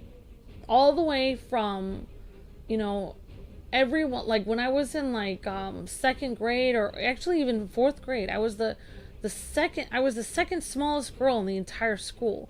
I was extremely short. I'm 5'2" now, but back then I was like 4 something. I was small, I was tiny, I was shy, I was scared. I had low self-esteem. I didn't have very good clothes. I didn't even have makeup like all the other girls did. I didn't have any fancy hair products. I didn't have anything. I just looked plain and afraid and tiny and alone. And all my friends were at my other school, so I had no one. And I told myself, you're gonna have to make friends with these girls because, you know, these are the only people that can defend you if something bad happens on that bus. And things happen on the bus all the time. People, I don't know if anyone pulled a knife, but people were in fists. Every day I was on the bus to school, there would be at least 2 fist fights that would just randomly break out where people were beating each other on the ground, on the middle of the bus. I had to sit there and try to stay away from them and not get swung at, and try to not look at anyone so nobody would hurt me. That was every day going to school. Every single day there were fist fights. Every day. And I had to make friends. I made friends with every single girl. And also, I really believed that, I don't know why, but something in me was telling me that, God created everyone. So why would some girls not be good enough to make friends with? Even if they were, juvenile delinquents or whatever. So I made friends with them. They were my group of friends. And, I didn't... And then when I got to school, when I finally, after many years of, after several years of going to school and being on this bus and everything, suddenly other people started to notice me. Like, I was in the choir. I started getting solos in choir, and the popular girls that were rich and snobby started to get to notice me, and they were like, I actually had a group of the most popular girls in school come up to me, and I had the most popular girls in school come up to me, the entire group of them, and they were like, we've decided that, we really want you to be in our group of friends. This was like in 5th or 6th grade. I think it was in 6th grade. And then they were like, but you can't hang out with those girls anymore. And they pointed at the group of friends that I was with, which are the girls from my neighborhood. And, the girls that didn't have very good clothes like myself and were from a poor neighborhood. And they pointed at them and they said I couldn't be friends with them. And so I really felt at that moment in my life that even though I was in 6th grade, my life literally, I decided something that changed my life forever. Like, I said, no, thank you. Like, I could have easily been one of the most popular people in school. They were asking me to be in their group and be like the part of the popular kids. And I said, no. I said, I heard what you said about I didn't like what you said about my friends, because they said horrible things about the other girls in my street, of course. So, and then, I just left and I went back to my group of kids that were on my block. And ever since then, those girls were very evil to me. They hated me even more. I was actually mercilessly bullied even more than before, if that's even imaginable. They had a vendetta out for me because they couldn't believe that someone rejected them. And Luke had the same thing happen to him in that very school. Like, he had the same thing happen to him where certain people asked him to be part of the popular group of that school, and he didn't want to be. And they were mercilessly cruel to him as well. So Luke and I had like the same thing happen to us in the same school, which Luke was like about a year. Luke was a year further in school than me. So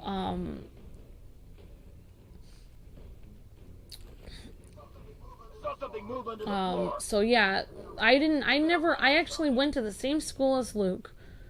For 4 years, to the same high school, but we never met. We never saw each other. We were never in the same class once.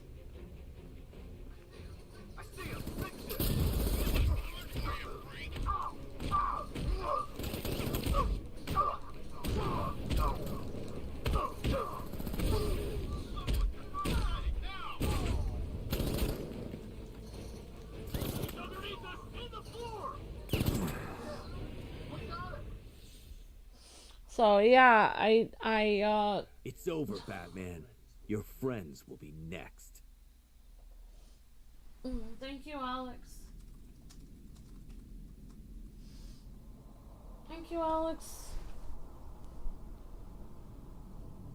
But yeah, I mean, like, that's why, like, when I was growing up, like, that's why some things are hard, like, that's why some things are hard for me, because I'm just, like, numb to a lot of things.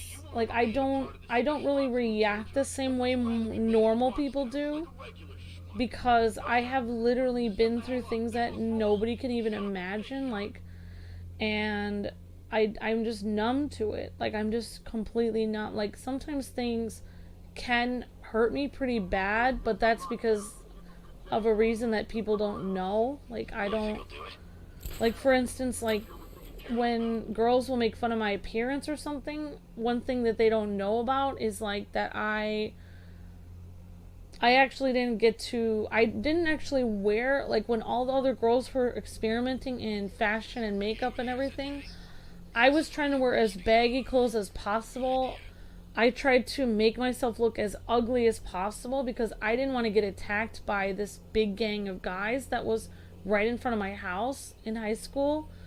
I had to look to not get attacked by people. You don't want to stand out or look, especially if you're a girl, you definitely don't want to look pretty.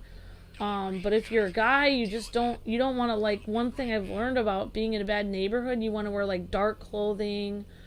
Just don't stand out whatsoever. Like, if you don't make yourself a target, generally, you will not get attacked by people. Like, they don't really want it. They're just angry. They're just looking for a reason to attack somebody or to beat somebody up. You want to stay away from them. In a way, you want to kind of, like, respect them. Like, if you see criminals, you want to just get on the other side of the street. Don't make any obvious movements. Just do it very slowly. Like, and, I used to actually pray every single, that's kind of why I became so religious, actually, with growing up in that neighborhood.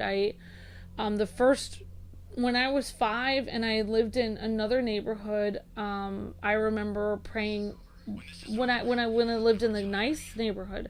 I remember praying, everything in my life was perfect at that point. Everyone was my friend. Everyone liked me. In fact, they liked me so much that people would fight over getting to my birthday party. Everyone always said how nice I was and sweet, and they all wanted to be my best friend.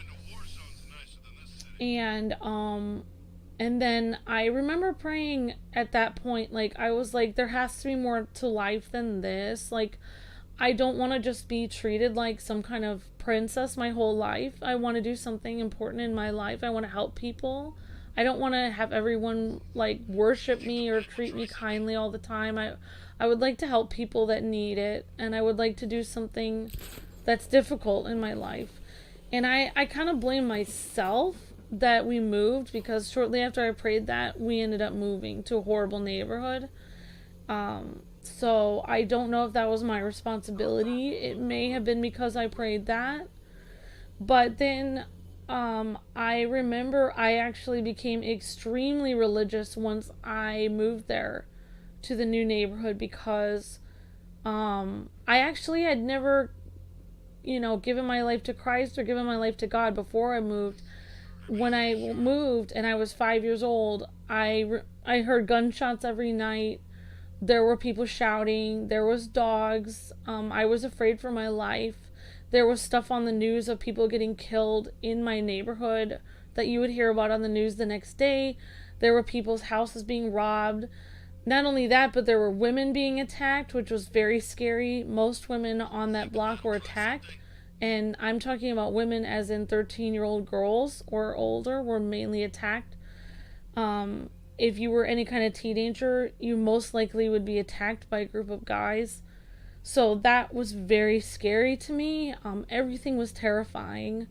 And my family sent me out alone into that neighborhood every day to go to school. So I would actually pray every single night as a 5-year-old girl, like, please, like, protect my house. I don't want to get my house to get robbed. And every house on my block was robbed. Every single house was broken into at least once. They were all broken into. several times. My house on my block was the only house that never got robbed once. And I really think, because I prayed that as a little girl every day, that I wouldn't get broken into. I really think that was what protected my house. I mean, maybe other people were praying too, but yeah, like, to give you an idea of how, I mean, my grandma's gone, but kind of mean my grandma was. My grandmother didn't see my dad as important because he became like, he left. He was a pastor at first, and then the pastor job got very stressful. Because there were church people that basically, they had a dog that almost killed my mom. So my dad left the ministry. The people, you know, were very cruel about it. Like, they were very cruel to my mom, blaming her for the fact they had to either lock their dog up or something. It was very stressful, and my dad was just sick of the stress of being a pastor and how it was affecting his family. Like, church people would randomly show up in our living room, stuff like that. So my dad left the ministry, and he thought it was hurting his family, which it was. It was hurting my mom because people were really mean to her. And so I think he did the right thing, but it was really hard because once my dad left the ministry, my grandmother didn't see him as, like, basically a human being anymore. She saw him as a disgrace, basically, like, because my dad worked maintenance instead, so she thought that wasn't good enough for her. My whole life has a history of everyone thinking that I or my family isn't good enough for them. So, you know, once that happened, my grandmother refused to, and my grandmother never, even though we moved to that horrible neighborhood to be near them, my grandmother never visited our house once. My mom's mom. We weren't good enough. Us kids and my mom and dad, we weren't good enough for my grandma. Even though we literally moved there for her and lived in that horrible neighborhood to be close to her, we weren't good enough for her to come over, ever. She never came over once because we weren't good enough. So, I mean, it's really messed up. The whole thing is messed up, you know? That's why I say, if somebody thinks that you're not good enough for them, you should not try to be good enough for them, because you never will be. And the fact that they think you're not good enough for them means that they're the loser, not you, because you've always been good enough for them. They're the ones that are jerks. But yeah, that's, you know, that's the reality. I mean, I don't even tell Luke half this stuff, because he doesn't, I mean, he can't even probably, he probably couldn't even handle hearing about it, so,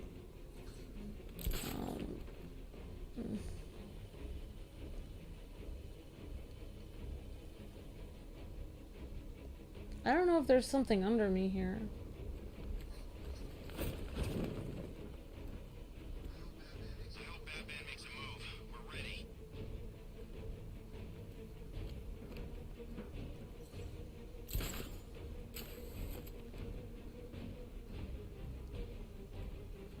But yeah, I mean, like, so yeah, basically I went from extreme, like, popularity to extreme, like, basically, I don't know, just abuse in school. So, like, I've been on both sides of the fence. Like, I know what it feels like to be really popular, and then when I started singing in choir and stuff, and you know, and people started to notice that I was a good singer. People really wanted to be my friend, but I noticed a lot of those kids that tried to be my friend, I recognized their faces from when I was, you know, years earlier, and they were some of the kids that were mercilessly mocking me and making fun of me when I was younger, and they didn't even remember bullying me. And they tried to be my friends, and I didn't. That's why that's why I basically stay alone most of my life, because I just am aware. I'm so aware of how fickle people can be.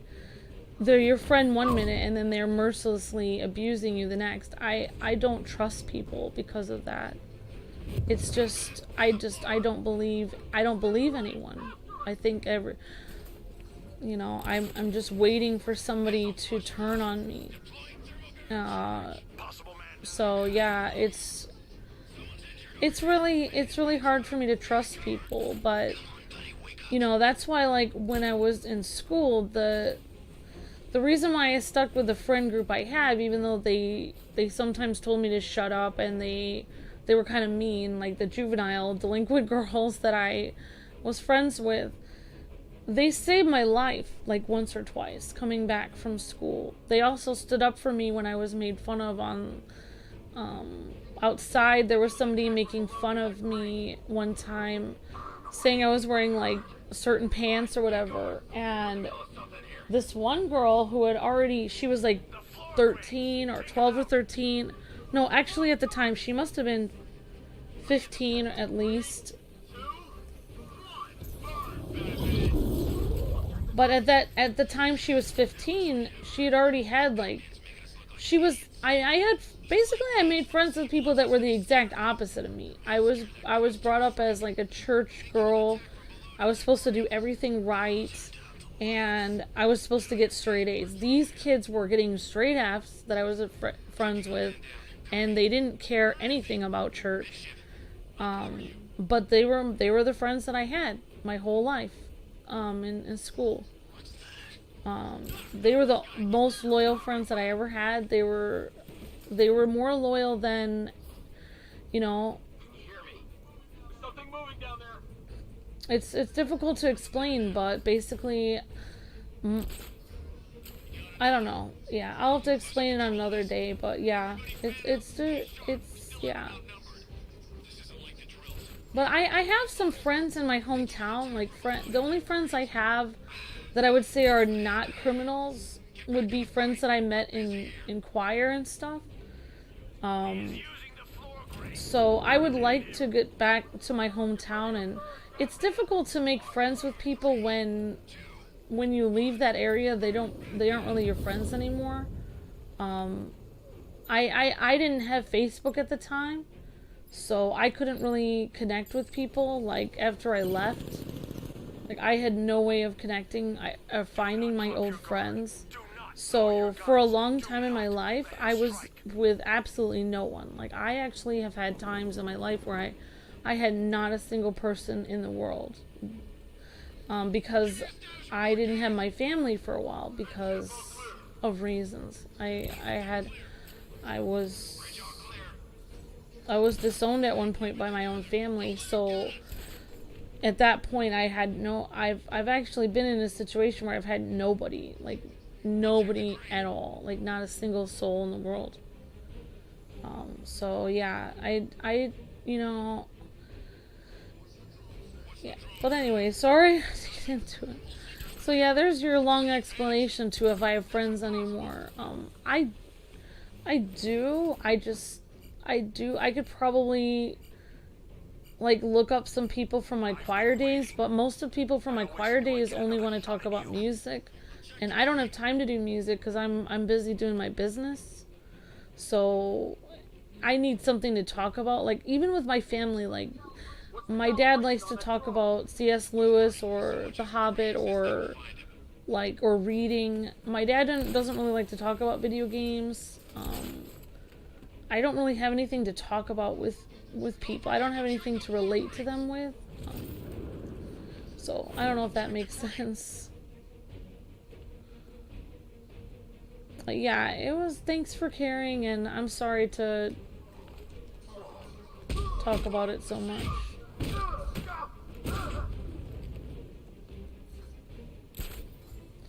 Yeah, I mean, like, that's why I just don't get why I have so many haters that are like, you just don't even understand what I've been through. Like, I am hurt in school and all this stuff. And it's like, I do understand what you've been through. Like, I've been hurt as well. Like, I find it odd that my haters, like, say that I don't understand when I literally do. Like, I have been there. And I do have compassion, even on my haters. I do care about what they've been through with their family and being made fun of in school. You know. I'll check the crate.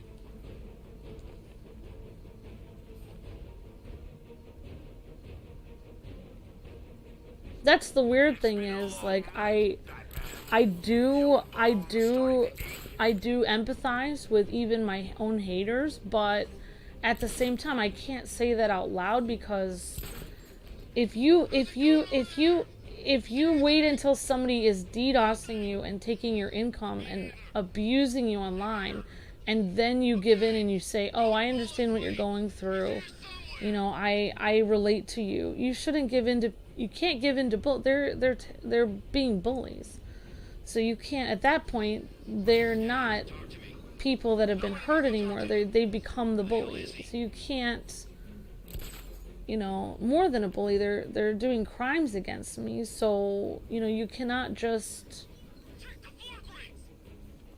you know, you can't just, at that point, once they've done a crime against you, you can't, it would make me look like such a fool to give in to them at that point and say, oh yeah, I understand. Why would I choose then to tell my haters, oh, I understand you've been hurt in school and all this, and I get where you're coming from. At that point, they've already crossed the line. I can't, you know, I have tons of people that have been hurt in school, you know, people that have grown up with disabilities and everything like that are loyal viewers that watch me every day, and they're not DDoSing my streams. So I'm not giving my haters, you know, they've made their decision. You know, just like a lot of the people that I went to school with, like, you know, that were juvenile delinquents, probably became criminals. Like, a lot of my friends that I knew probably became, ended up doing illegal things, because I know that because they told me that they were doing, like, illegal things when they were kids.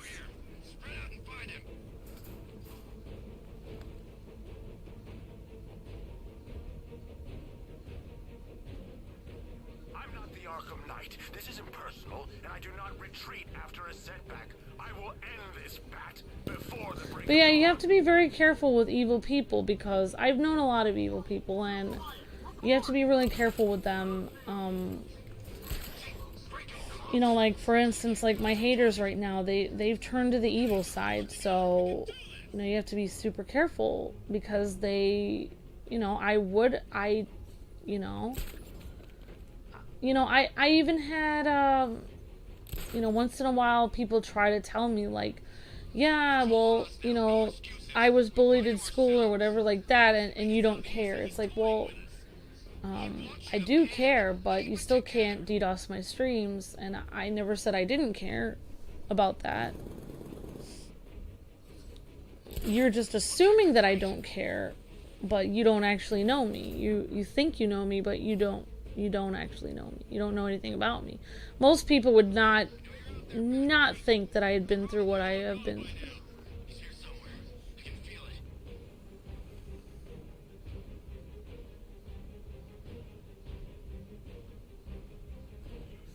You think you can beat these men?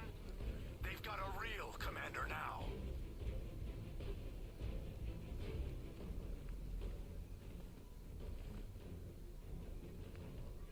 Don't forget to check the floor, Queen!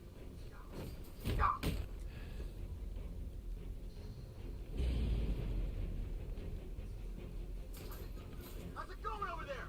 See anything? Nothing. Me neither. Same here. Hey, don't fall asleep. He's here somewhere.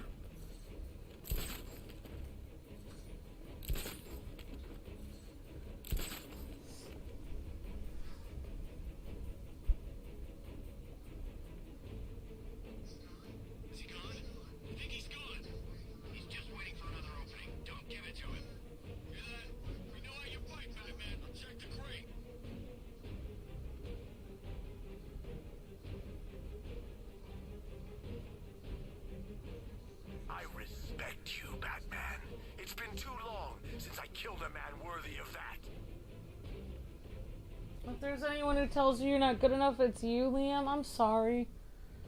Well, you should, No, he's just biding his time. Keep your eyes open. just, I know it seems stupid. I used to think it was dumb, but I do a lot of positive. The way that I was able to get out of that whole mindset of hating myself and thinking I was worthless, that I was trained to believe my entire life from my upbringing, through everything, my grandmother, the people in my school, even my parents, Luke's family, everyone mistreating me. Everyone that I knew basically mistreated me, even my friends. You know, the way you get out of that is you have to, for me, like, and I always wanted to do this, but my mother-in-law accused me of, like, saying it was, like, evil to do this, like, or something, because she's super, as I call it, I'm not trying to be rude, but I call it, like, Christians that aren't really Christians, but are just kind of Christians that are mean and make a bunch of rules for people that they would never even follow themselves. AKA Pharisees, AKA, as I call them, fundies. That's kind of how my mother-in-law is, where she makes a lot of rules for people that she probably would never even follow herself, to be completely honest. You know, like, I try to explain to her some things because she's always negative, so I was trying to help her out in case, because she was like, how are you doing this business? And I was trying to help her, and basically, when I try to explain to her about positive thinking and writing positive goals down on a piece of paper and saying, you know, you can tell yourself every day that these are the goals you're going to accomplish, and then pray about it, and then, like, you know, tell yourself every day, this is what I'm going to do in my life, and tell yourself positive things, like, I'm a wonderful person, and today I'm going to make a lot of friends, and today everyone's going to be kind to me, and today I'm going to make people smile, and today I'm gonna do things in my business that's gonna give people joy, and it's gonna bring income in, and I'm gonna be able to take care of my parents and my in-laws. I'm gonna be able to buy, you know, what I need. I'm gonna be able to go to school and college. I write it down on a piece of paper, all my goals and dreams, and tell myself, like, I can do this. This is what I'm doing today. And my mother-in-law decided to tell me that that was satanic, which or New Age, which I actually looked up a lot of stuff about the New Age after this conversation with her, where she accused me of something that I never did, and I found out that that is not actually what the New Age does. If you're in the New Age movement, you would actually ask demons for help. You wouldn't actually pray to God. And also, as long as it's within what God is telling you is okay, like, if you're asking, you know, God to hurt somebody or something, then yeah, I mean, that's probably going to be demonic. But if you're praying about stuff and you write it down on a piece of paper, and you're positive thinking yourself into a good life, and then you're, you know, asking God for each of those goals, like, what I do is I usually ask God, like, you know, like, where do you want me, like, today, like, even this week, I've been very stressed because I have a difficult relationship with both my parents and Luke's parents. And, you know, it's hard for me. Luke's sister is very abusive to me. His mom is very abusive to me. I can't really enter their house anymore because as soon as I enter the house, they're abusive to me. Like, that's how bad it is. And so it's hard for me because Luke is disabled. He can't drive on his own. He can't visit them without my help, so I had to go with him to stand there and be talked down to by his family and lied about, and I was accused of things that I haven't done, saying I hate them, and all kinds of things that I never said. So all of these things, I was told, I believe, this is my personal faith. When I prayed about it, I believe that God told me that he doesn't want me going in their house anymore because they would abuse me. That's what I believe God told me, so I don't want to go in there. I don't believe God wants me to go in their house anymore. So, for me, like, you know, to get Luke over there and to get him to visit his family, I'm going to have to live near them. So I was praying about it, and I believe I found a town that, that would be near New York City somewhat and near Luke's family somewhat. And after praying about it and, asking God for the answer, he gave me the answer. Like, here's a town that would be a good enough distance away, about 3 hours from their house. And you could live here, and you could drive Luke there in the morning, and then drive him back in the evening, and you wouldn't have to stay at their house. A lot of times I realize that family members that are abusive, if you stay overnight at their house, that's when they start to get really abusive, because they kind of think that you owe them something for using their house. But if you don't stay at their house, they get offended, because they're like, oh, I see my house isn't good enough. But when you do stay at their house, they start mistreating you and treating you like garbage, because they think, oh, I see you needed me. See, that's how double-minded people are, aka abusive people. They go from, oh, I'm not good enough for you, and all emotional and upset, to when you do what they ask and you accept the gift from them, or you do spend time with them, then they start to get uppity and they start to say, oh, I see you needed my gift. You needed to spend time with me because you're so lonely. They literally switch from one way to the other in like an instant, because a lot of mean, abusive people are crazy. They're not sane. A lot of mean people are just, they're not thinking clearly. They're not, as, the Bible says, like, God gives them over to a depraved mind. So they're not thinking right. Like, a lot of people that are really evil are not sane.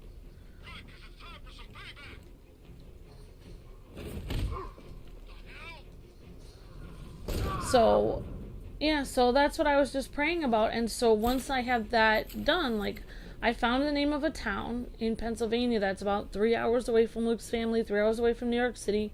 So that would be a reasonable place to live. So now, since I have that, I will pray about that like every day. Write that on a piece of paper, ask God about it, and then if God tells me I don't want you to live there, then I'll take that off the piece of paper. But as soon as as soon as God tells me that that's where he wants me to live, I'll pray about that every day.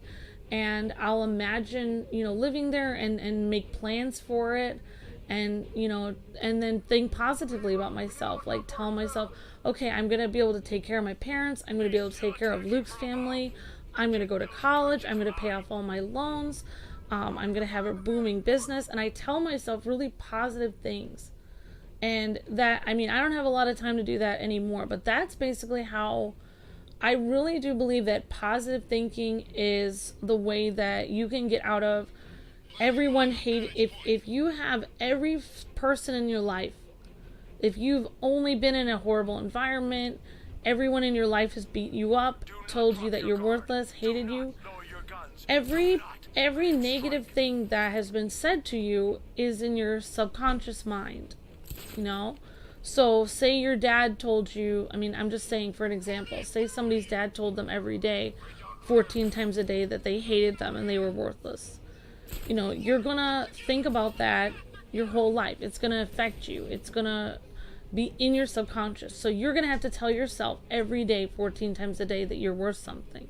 You have to counteract everything that people have told you.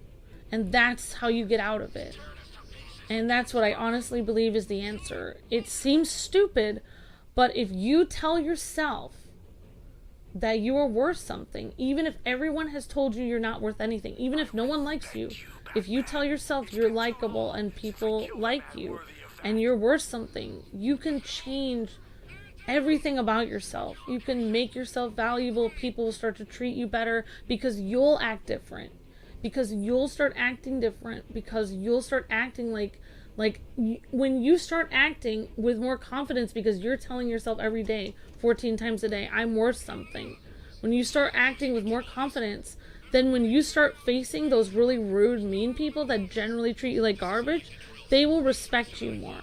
They might not love you, because you have to find someone real that can love you. Many people are unkind and don't love anyone. But you will actually get people that are cruel to respect you more. And that is the answer. I really believe that. So, that's what you have to do. If no one has ever been kind to you in this world, you have to be kind to yourself. And also you have to tell God everything that is bothering you, you know. It is? Oh, I didn't know that. Sorry, Luke. But yeah, you know, if I'm not the Arkham Knight. This isn't personal, and I do not I'm almost retreat. there, Luke. I'm getting. After a setback, I will end this bat before the break of dawn. I'll tell you, like, sometimes when I don't know what to, like, a lot, like, for instance, like, I don't know, Stay calm.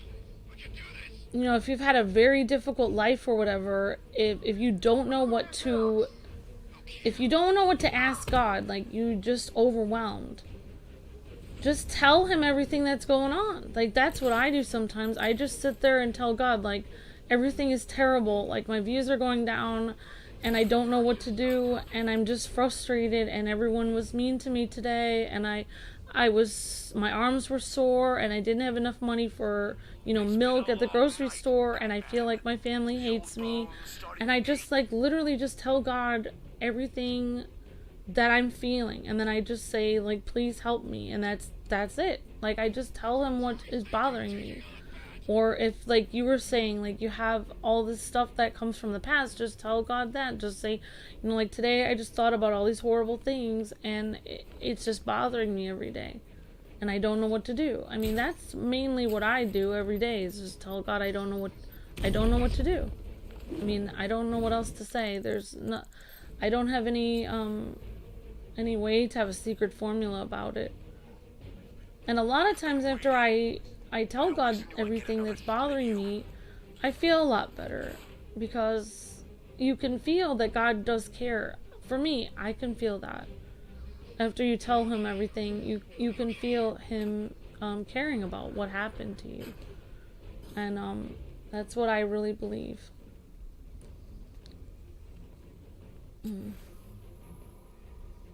Alright, I don't actually know where the rest of these guys are.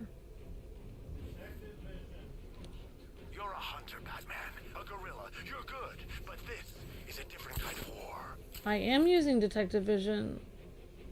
Luke is checking on me because I'm here too long. It's like he comes out of nowhere. Okay, there's a guy here.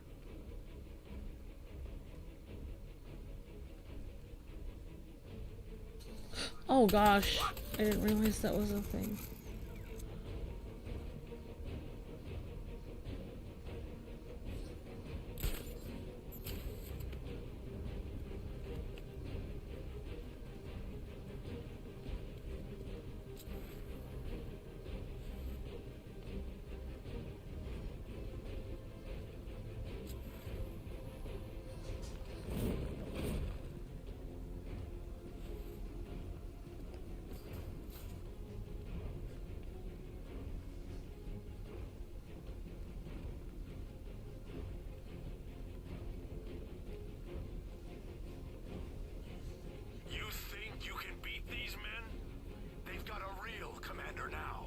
I don't know where the last person is.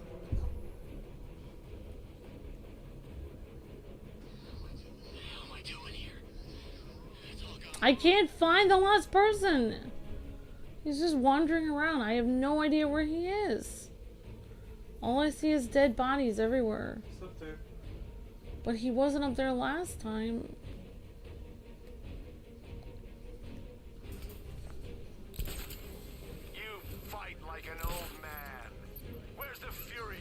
Oops. Just have one guy left to fight. I don't even know where he is, though. I can't find him. Don't panic. I'm under attack. It's right down there. Go see. I can't say hi, Luke. He doesn't want to be my friend. You're wearing a colorful costume. People want to be your friend. Luke, wearing a colorful costume just gets you beat up in school. I'm not trying to be rude, but I know the kind that Batman is. Batman and me have the same thing. We both have difficulty making friends. The ship's on lockdown. I need to find the security controls. It's up to you. You can continue or you can end the stream on the stream.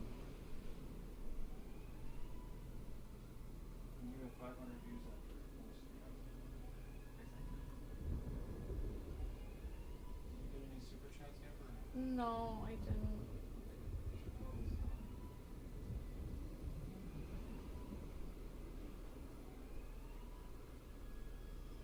Well, yep.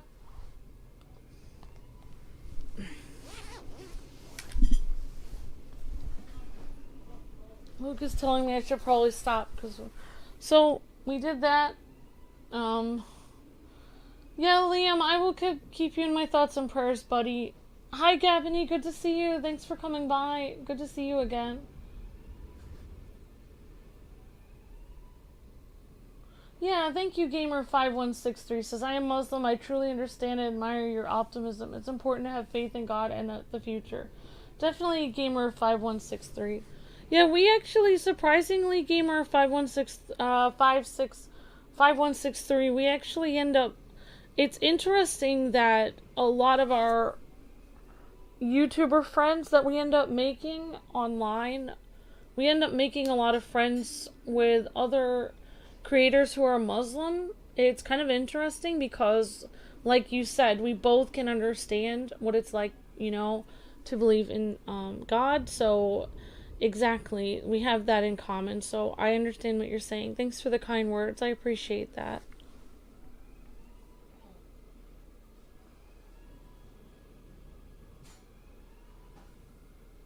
Thank you, Isaac. That's very sweet. Thank you. Okay, guys. Well, sorry to go off on a tangent today. As soon as somebody... See, this is my problem. Somebody asked me, do I have any friends left? So it was a long story of if I have friends. Since it's been a long road for me.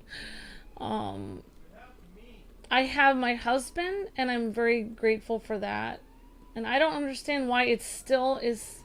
Why is it still... Oh, that's my little cursor I put on here. Okay, there, just take that off. So, yeah. Yeah, I mean, yeah. Alright, so, yeah, I mean, like, look at Batman. He doesn't really have a lot of friends, but he still has a good life. So, trying to do the right thing and trying to be a good person, even if you don't have a lot of friends, is a life worth living, I think. But I still wish and hope and pray for friends for all of you guys, because it is good to have friends as well. And I hope people can make friends on this channel as well. Yeah. So anyways, I hope you guys are having a good evening. Thank you guys for hanging out and bearing with me just randomly talking. And I appreciate all the kind words, guys and gals. So I will see you guys tomorrow with more videos and streams on the way. Thank you guys for all the kind words, and you guys are breathtaking. And I did get super chats, Luke. I forgot several of them actually.